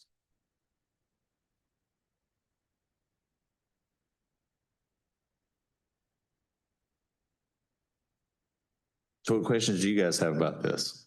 I guess I'll ask the same thing I did last time. But it's a fairly lengthy policy. Yeah, so for you guys, and I'll go some, so I'm ignorant as to like what volume you have or what staffing you have in Jonesboro or what kind of these changes have shunted. I'm sure our Jonesboro pharmacists can tell us how your day has become crazy in the last month. Super busy, right? I mean, so I guess the goal behind this, just to assist us with order entry, is just to, I guess, provide us some relief. Just because, like you said, we've just been inundated with referrals. So we get referrals from all across the state. We're servicing the whole state and even the Boot Hill of Missouri. And so in my pharmacy right now, we have 2 full-time staff pharmacists. And I'm also ignorant of this, but what is your, because I know you have a lot of stand-up support for patients that are on the therapy in addition to just having to prepare the actual prescriptions. But I'm interested what your like normal daily script volume adjustments, because we ask on inspection, but we realize that's dated from before this. Yeah, sure. So, I mean, I would say, since the Little Rock closure, I'd have to look to give you exact numbers, but I would say what an average of like maybe 7 to 10 new referrals, like new patients per day, which doesn't sound like a lot if you're thinking about retail prescriptions, but from a home infusion side, we're reviewing patients clinically before we start service, verifying orders are correct, all of that. And then you move on to the sterile compounding portion. It's got to be, worried about delivery, logistics. It's a lot that goes into dispensing for those patients.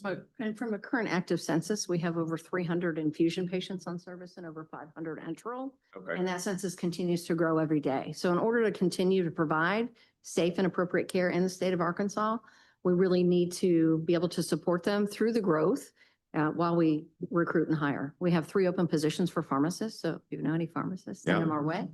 How many EFTs do you currently have that are filled? 2 full-time pharmacists. 2 EFTs. So how many? You have techs as well, though. We have 2 pharmacists open. 2.5, 2 full-time, 1 part-time. Actually, Whatever the combination. So is. it's 3 heads, 1 full-time and 2 part-time. But we're flexible. We flex that up to full-time if we could find the right candidate.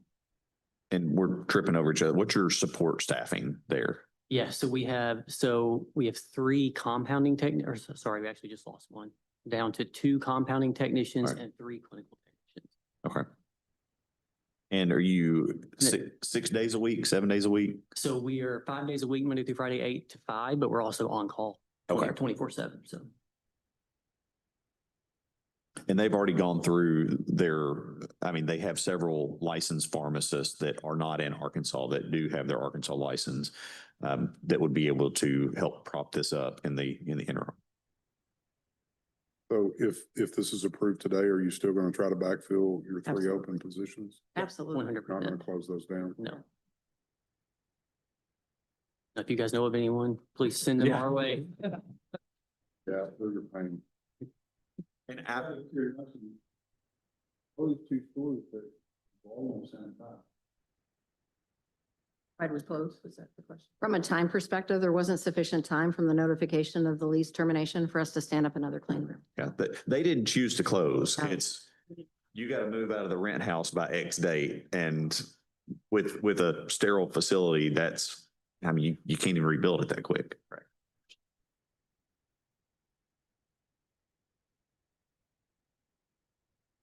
Any other questions? I didn't have any questions on the policy. I gave suggestions, like, I think about the day after Wendy sent it to me, and I think after that I was fine.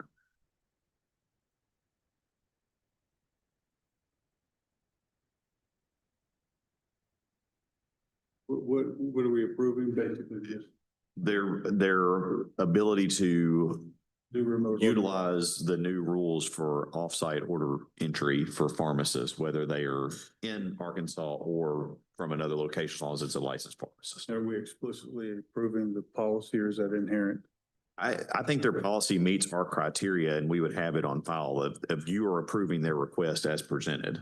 And if we find out there's something haywire going on later, we go back, well, wait a minute, we didn't see that in the policy. So moved.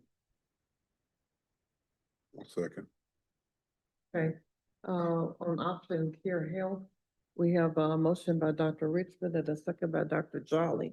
Any further discussion? All in favor of the motion, signify by saying aye. Any nays? Motion passes.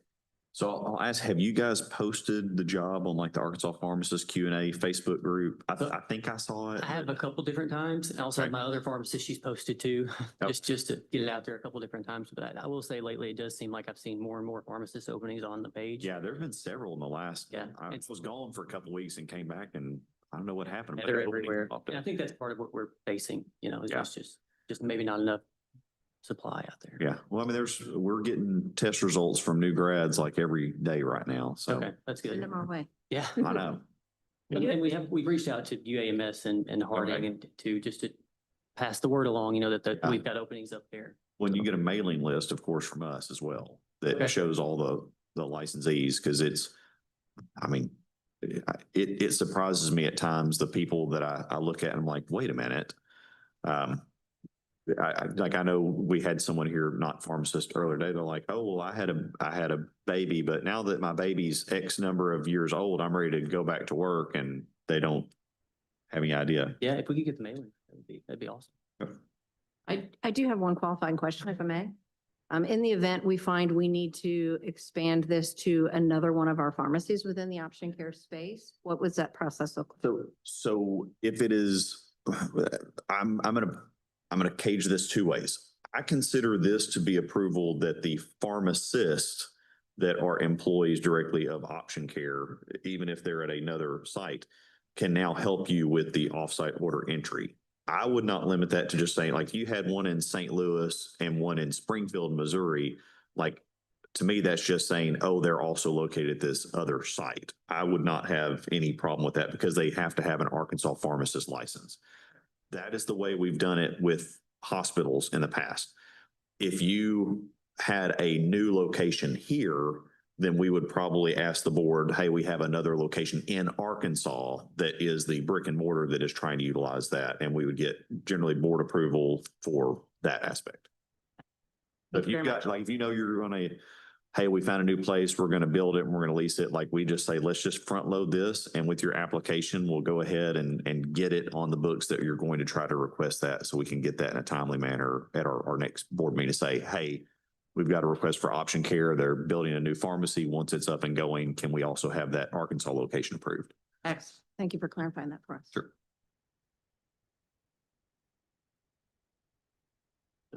Anything It's else? informal conference, so it's only if you agree to it as well. I forgot to say that earlier, but I don't think that's usually a problem. All right, guys, we'll note it in our files that it was approved. Thank you very much. Thank you, guys. Thank you. Thank you. John, I'm probably gonna ask that question every time. I agree. I just. It's on the record. These are gonna be, I think we're gonna get at least several of these. Yeah. And Thank you, guys. it's just not, these are gonna be 8 to 12 page policies. Oh, I know, yeah. And I don't think We we don't want to have, digest the whole thing. I don't think we could. Cause they're gonna provide different orders in which they present information, and I just wanna make sure that Yeah. as far as rules and regs go, what they're proposing is, in line. Matches up. In line with it. You guys ready? Yeah. Come on up. If you will hit that push button, it'll turn green, which means we're good to go. And I'll have you guys introduce yourselves.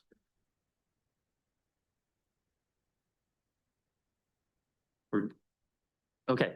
Hey, I'm Rick Barker. I'm the Director of Pharmacy Operations at Guardian Pharmacy of the Mid-South in Memphis, Tennessee. And I'm Ryan Emfinger. I'm the pharmacist in charge at Guardian Pharmacy. So you guys will have under Guardian, this is something we've actually discussed several times with Guardian over the years, that, most of their physical locations are all outside of Arkansas, some of them immediately across our borders.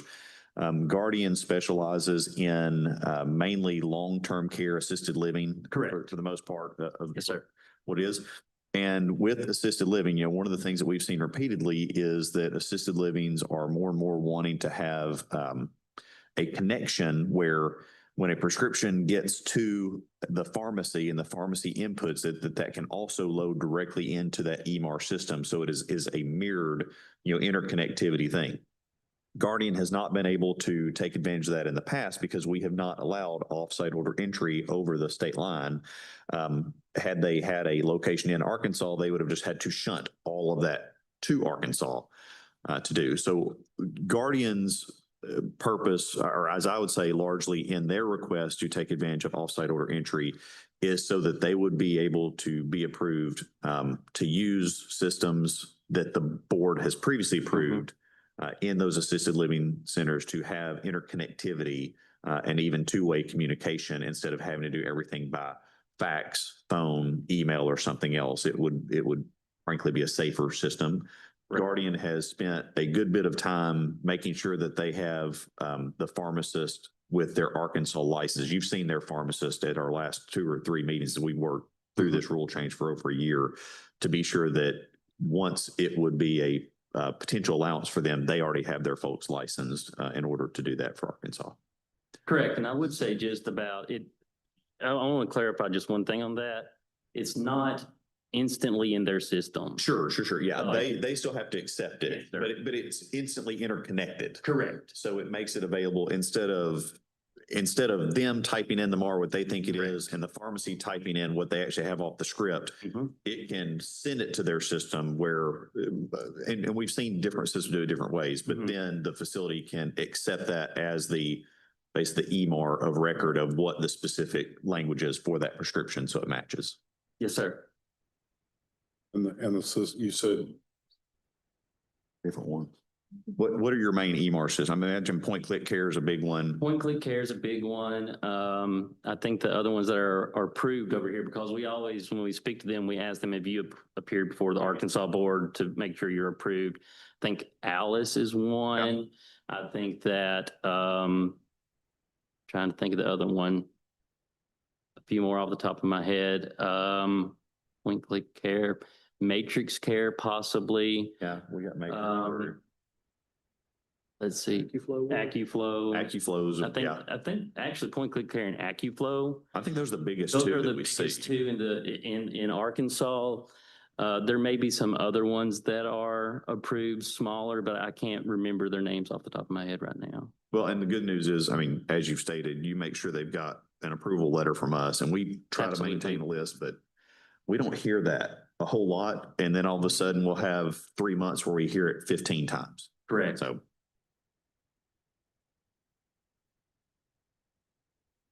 that was my question too. And what is your system? Yeah. Our system is QS1 Prime Care. It's essentially in long-term care space, you have 2 essential operating systems, QS1 Prime Care and Frameworks. We're on QS1 now, possibly transitioning to Frameworks at a later date. Those are the 2 largest, most common systems inside of long-term care pharmacy in the country.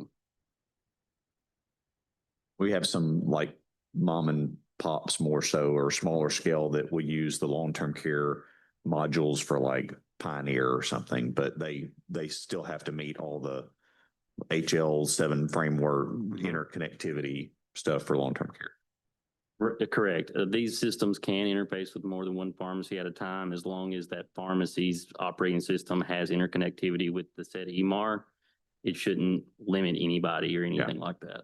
And does QS1 have that interconnectivity with with those homes that you service? So it's actually backwards. It's the modules at the homes, the Point Click Care, the AccuFlow, they have the ability to connect to multiple pharmacies. Either way. Yeah. Oh yeah, we can transfer prescriptions and things like that between pharmacies if needed, like with any other pharmacy. Not between pharmacies. I'm asking about the facility that the patient's at. Their EMRs, are they compatible with Oh, your yes, system? sir. Yes, sir. That's all been. Oh, yeah. I'm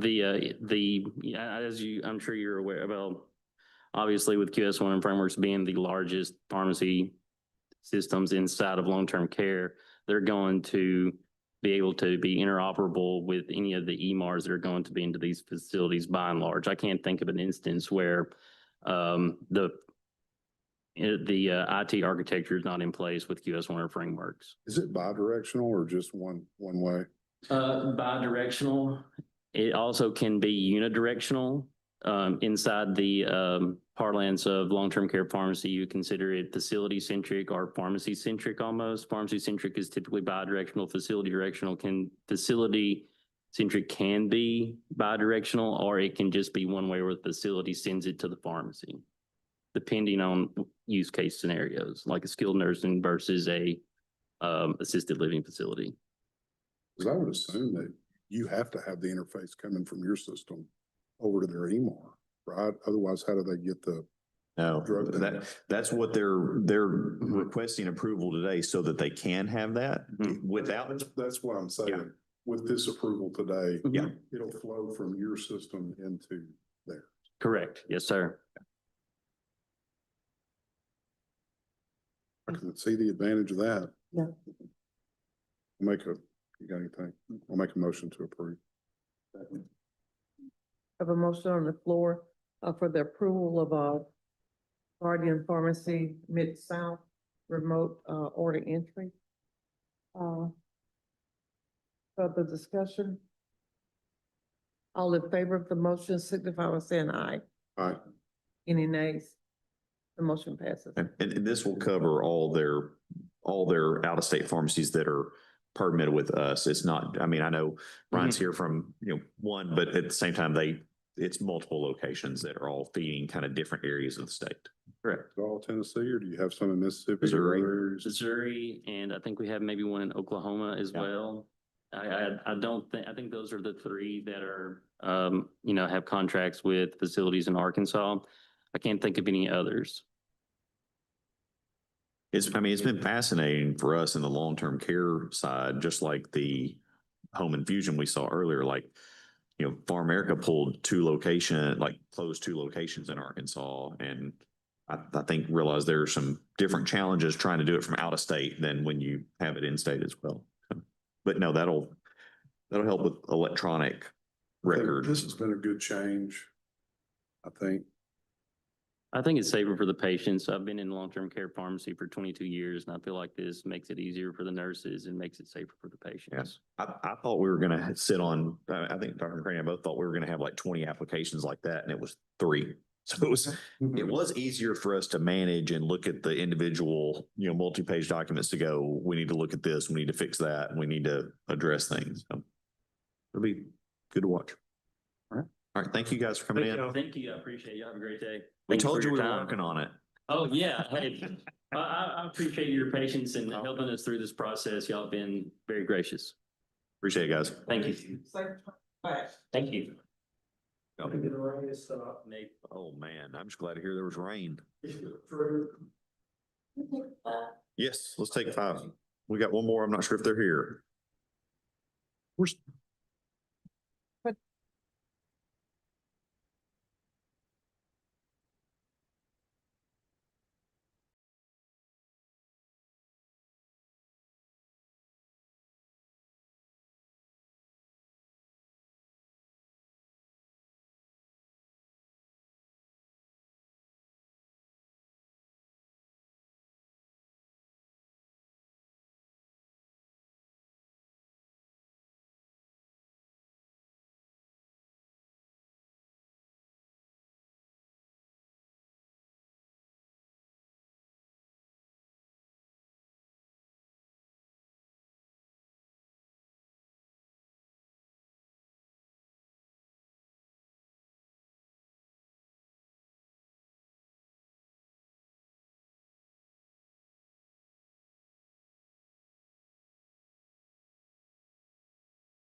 I think she's making some copies. Oh, okay, good deal. She was going somewhere when she saw me. and she- Right. We'll wait just a second on her. Did you bring some paperwork for her? Yeah, Okay. I think that's what, she had some and then, other in time, so. Got you. You guys have this under Dallas County Medical. Of course, coming from there on a Friday, you're probably fighting all the Alita traffic and seeing way more cars with lights on it than usual. Today, I didn't really see a whole lot. Going back, you will. Oh, going back. Yeah, because if they're, Today's Wednesday. oh, yeah, I'm Back thinking and forth Friday. on Fridays and Sundays. Sundays. You do see a lot. There's motorcycles today. It was. Yeah. I think motorcycles make me more nervous than a big truck. Yeah. There was a bunch and they were in front of me. And then I passed them and then I wasn't sure how many and they're in your blind spot. It was crazy. I was like, oh, this is making me more nervous than a big truck. They have a convention up here. Oh, yeah. And they weren't doing anything crazy. It's just, I like to see all of that. Okay. Very more important for them to have. You got. Thank you. And I know this is with the pipeline. So, well, if you want to introduce yourself for the board members, and I'll talk just a little bit about who all's here and how this procedure works. I'm Dana Smith, from Dallas County Medical Center. I'm the pharmacist there. Been there for about 26. And I'm asking because I don't recall what bed size is that hospital? 25 bed critical access. I thought it was critical access. I couldn't remember specifically. So I'm John Kirtley. I'm the director of the board. On this side, we are staff members here in the board office. Myself, Dr. McCrady's our assistant director. Ms. Bales is our legal counsel. We've got our inspector investigators hanging out over here in the corner. On the other side, we have 3 of our pharmacy board members who are decision makers here today for your request. We've got Dr. Lenore Newsom, who's the chair of our informal conference. We've got Dr. Brian Jolly and Dr. Rodney Richmond. What you guys will see is we do have a request for Dallas County to enter into agreement to allow for hospital offsite order entry and to Dr. Jolly's point, outside of normal operating hours where they would have a pharmacist. With Pipeline RX, Pipeline has been approved previously and we've reviewed them several times. With that, I'd turn over to see what questions board members might have on this. Yeah.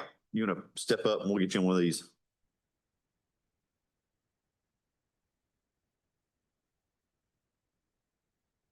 So the reason why I forwarded this to Brenda to review, because a while back, you guys approved for us administratively to review these, and if they fail within a certain parameters, just to, accept them as long as we had a copy of the policy. It's approved through P&T. It was one of the vendors that we already knew, or it was in-house at another location. And that's kind of what we've been going on. This is a little different request, and that's why I had forwarded to Brenda and it's here today, is that it's 24, she's asking for 24/7. Okay. And I haven't got anybody else doing that. So it's not while she's not on site. It's 24/7. So they'd be doing all the order entry and order verification, but she would be on site during some of that time. So anyway, I just wanted to clarify what he. Thank you.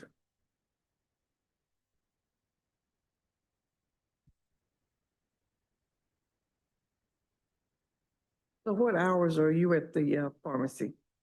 Normally they are 9 to 5. Sometimes it's less than that. And sometimes, of course, it's more than that. Just depends what I have going and what I'm doing, what I'm going. I think my hours on the board website say 9 to 12, but I'm there at least 20 hours a week. Most of the time I'm there 40 or more doing different things. We have a pretty big 340B program that I oversee. And I have a technician that is my coordinator of all that, but I kind of keep that going. And then just other things that we have going.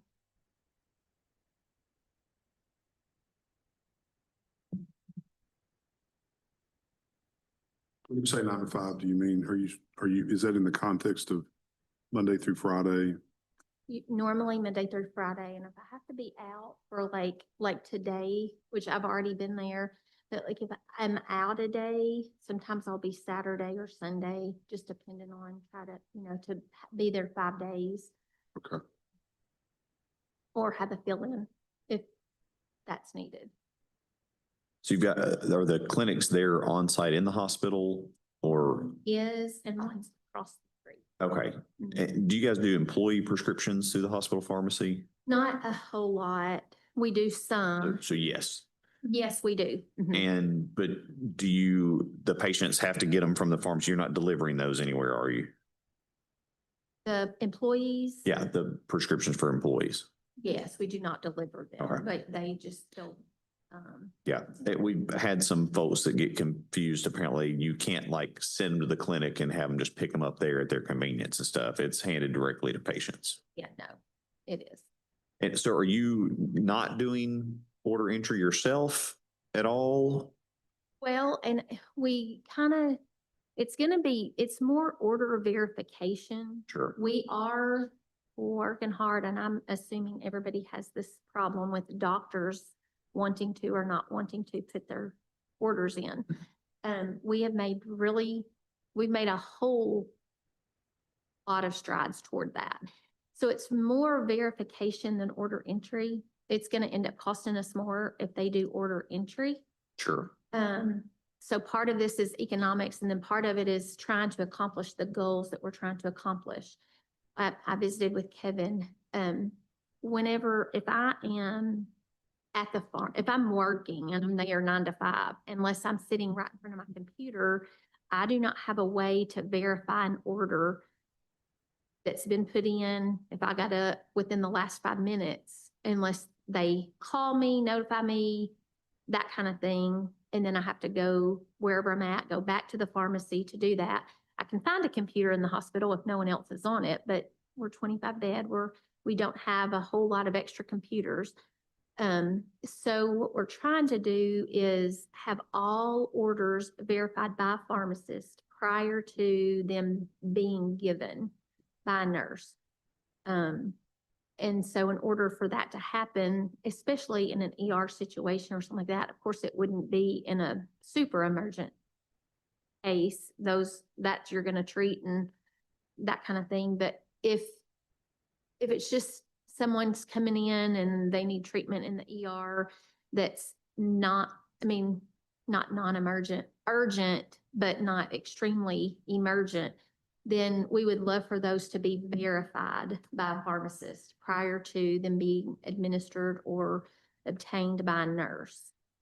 Yeah, and I'm asking, especially Dr. Robertson's clarification, because, at some points, realizing it's critical access, I'm trying to nail down, at least from the staff side, does the hospital need more pharmacist coverage or more pharmacist hours for the usual work throughout the day, rather than just offloading it somewhere else where there's not a physical presence that can assist with other duties or even the preparation for the meds? I don't think so. I think it's more of a timing versus, if we had other pharmacists and they could do that instead of doing physical work like I'm actually doing. I'm still going to be able to do some of this. The reason that we are contracting it for the 24/7 is, again, an economic thing. It's cheaper for us to do that than it is for us to pay for X number of hours a day. And then when that shifts or needs to shift, like for today, for example, when I needed to come to a meeting, if this would have been my normal time to try to accomplish that, then we would have to pay double for them to cover that. Again, it's an economic thing. I know the other critical access hospitals that I've talked to, I don't believe, I think I'm right, none of them have this service. So it's kind of like, how do you, I know we have some with it, like several, and it just, you'd have to talk to the specific ones that do it. And I think, and Dr. Robertson will correct me if I misspeak, you know, one of the things that we have is you can't use this to reduce on-site service. It sounds like you're probably there more hours than we might require, but it also can't be used as a tool to avoid if you do need more on-site pharmacist work. So, and I'm, you know, I say this a lot, I'm asking out of ignorance. So you say when you're doing other physical stuff, are you meaning like the literal, like, are you in the clean room? Are you getting Pyxis loading ready? Like what? and I do 99% of my Pyxis loading. Okay. Of course, that is also how I into like have oversight in my medication administration rooms and things there. And then the clinic also, getting their meds to them and kind of oversight of all of that. And it's not that I don't have time to do the order verification. It's that if we are trying to accomplish no orders being administered without that, it's a timing issue and then an economic issue of it's cheaper for us to pay or to contract Yeah, it so like this than to switch. Yeah, that makes it's the argument, do I buy a car or lease a car or rent a car? I can understand that part of it. What else am I missing, Dr. Robertson? I can't remember. How many technicians do you have? I just have the one that does mainly, her job is 340B coordination and oversight. And she's full-time? Considered full-time, she's about 32-ish hours a week. Is she dedicated to pharmacy or is she other areas? Yeah, she does the 340B mainly. She will help me out occasionally. And then she was a technician by trade before we hired her. And now she's also I don't know what they call it, like the PR, whatever that is for the hospital. No, I don't know why critical access needs that, but we have helped Camden out a lot by visiting. She's been doing that, visiting the doctor's offices and stuff and trying to keep their patients taken care of. Camden's almost closed. Not the only one. Yeah.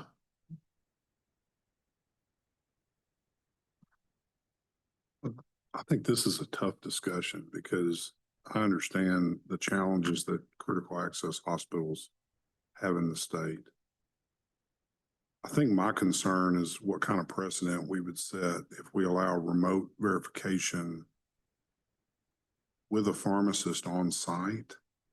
I have multiple concerns about that, so I'm struggling with this one a little bit on how to balance. I know the financial challenges in critical access hospitals, and if we see rural referral centers and CAHs close, I think it's worse for healthcare for Arkansans. But I'm a little concerned about the precedent because if we approve this, then we're going to get this request potentially from everyone, and I'm not. The value of having pharmacist verification, and I think it's good what you're trying to do. It sounds like you're trying to change and you can correct me if I'm wrong, but it sounds like you're trying to change from probably what's been a retrospective order verification to a prospective system, even in your ED, which is challenging. For the majority, yeah, for the majority. So I don't know, this seems like a bigger discussion maybe than just an informal. I hate that you've driven all the way up there. And if my co-board members agree, then it could potentially, you'd have to come back. But I don't know, this just seems like a big discussion for an informal, and it has some potential unintended consequences that we might need to think through. I mean, I think your alternative would be that you could consider approval that would mirror what we've done before and then put it back in their court if they also, I mean, they could have a contract for 24/7 with the expectation of it's only being used when there's not a pharmacist present, which you've approved a bunch of I have times. no issue with that. Yeah.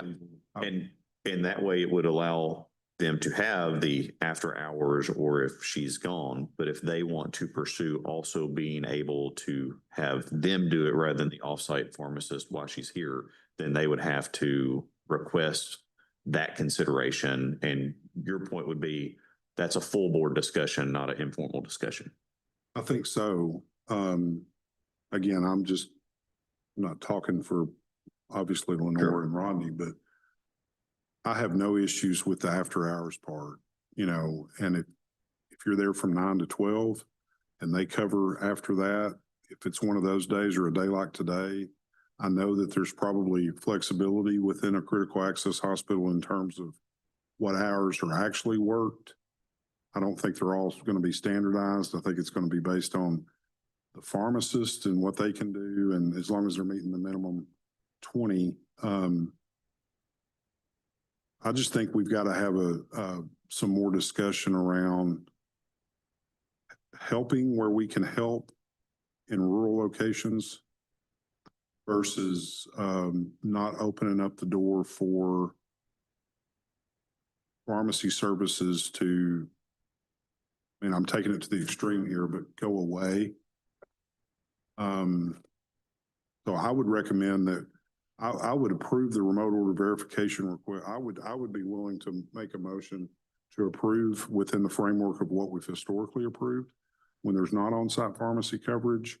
And then if the request would then be even while a pharmacist is on site, I think that needs to come before full board. That's my 2 cents. Is that a motion? Well, it is, but I don't want to, I mean, if you guys have other thoughts, I don't want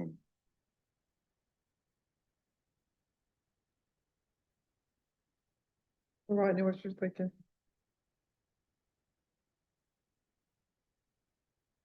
Kevin's whole point is making that differentiate. Speaking of what, I didn't hear what you Just making that differentiation.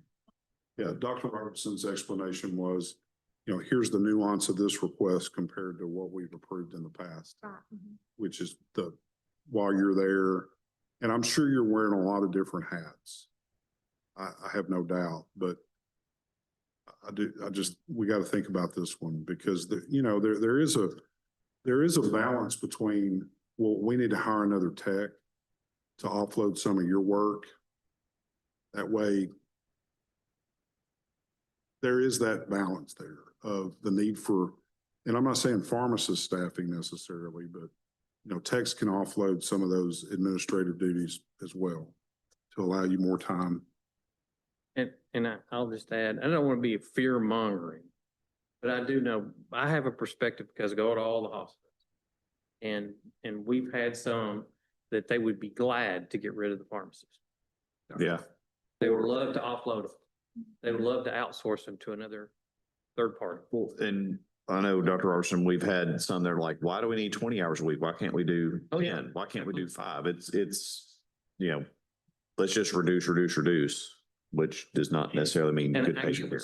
She's wanted to, I mean, I'm all for it. And we do have critical access hospitals that do supplement their staffing and it improves care. I mean, that's kind of the whole point. You want to be able to make sure that, and because you see it, you want to make sure the patient gets what they're supposed to get and it's right. Or because the operations, it varies a lot for critical access and even smaller rural emergency hospitals, that you do that retrospective process and it's just not as good. And where wrong things get pulled and, and it's all after the fact that it's discovered. And so I get it, but I mean, I know of other places where, they're wanting to come into the state through an institutional type setup. And they're basically wanting to have it where order entry is done and there's a Pyxis machine there. Yep. And the drugs are remotely sent in. It's the same thing we see on, But we should be able to have a retail pharmacy with no pharmacist present because we can put a robot in there and have a tech with a video screen. And Arkansas as a state, not just board, but like we haven't hit that critical level of space between pharmacies or absence of employed or employable pharmacists. But it sounds like your heart's in the right place and that in actuality, you're trying to enhance your services, not replace. But if approved based, it could be misapplied by others wanting to follow the same path.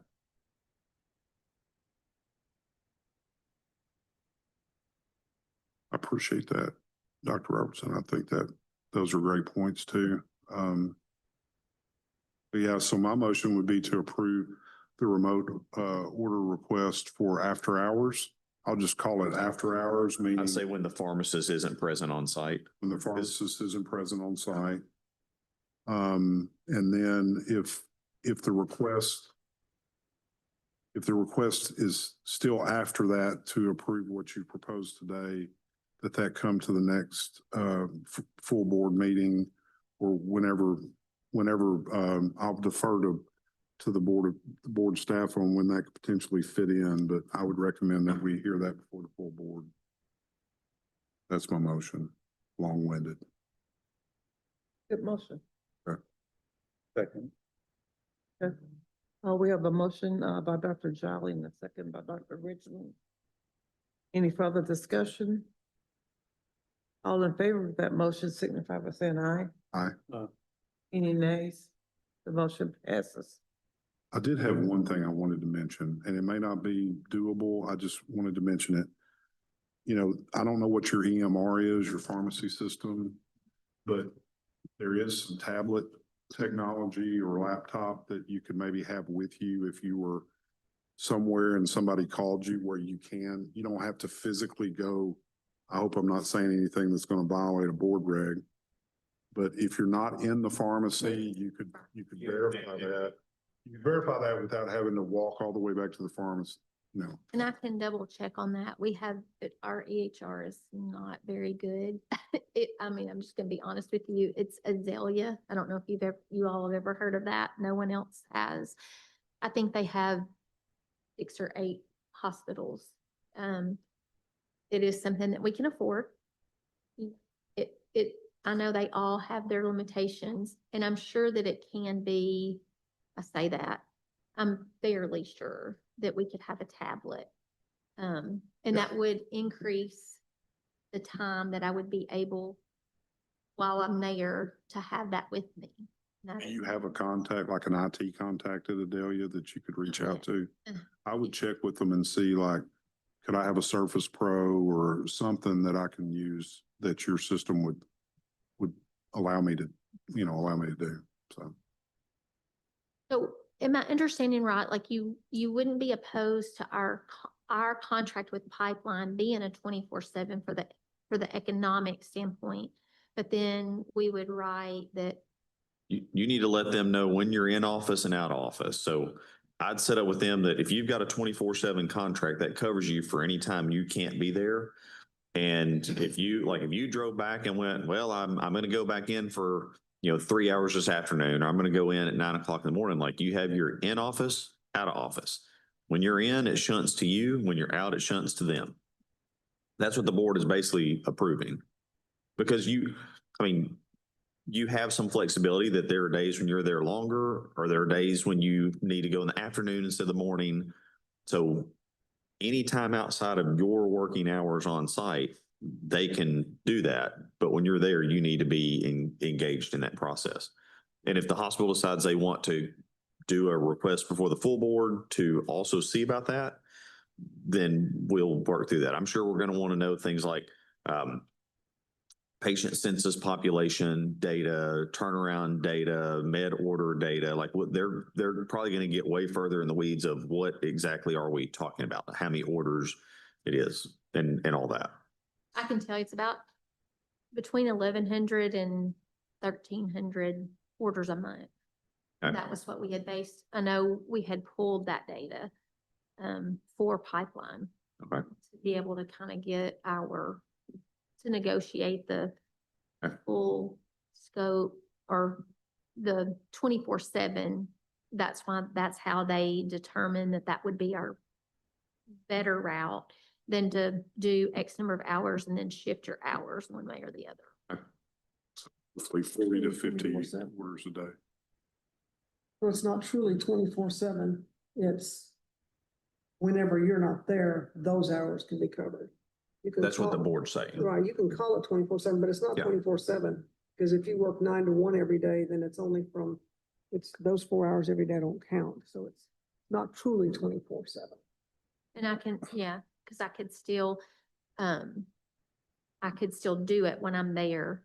And before we talked about the laptop, I can do it while I'm there at the computer. That's usually the first thing I do in the mornings. And then I usually do it every couple of hours. Some of that will end up being retrospective. And I just want to clarify something because you'd said the board is okay from an economic reason. I did a lot of talking, so I want to clarify. I wasn't saying that. I was saying, I don't want the message to be back like the board is okay with it in spirit, because I don't know that I wasn't trying to convey that. I don't think it's going to be this topic that determines whether a hospital remains viable or not viable.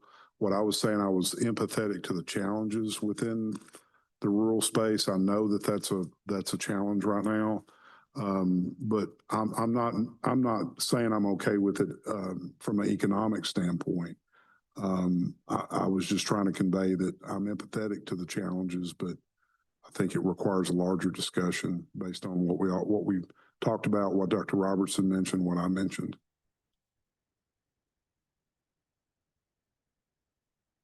I think we're good. Yep. All right. Thank you for coming in. Thank you. Safe travels back. Thank you. Ashley, you got 4 more things? Guys, that is it for us. Thank you for spending a couple days with us.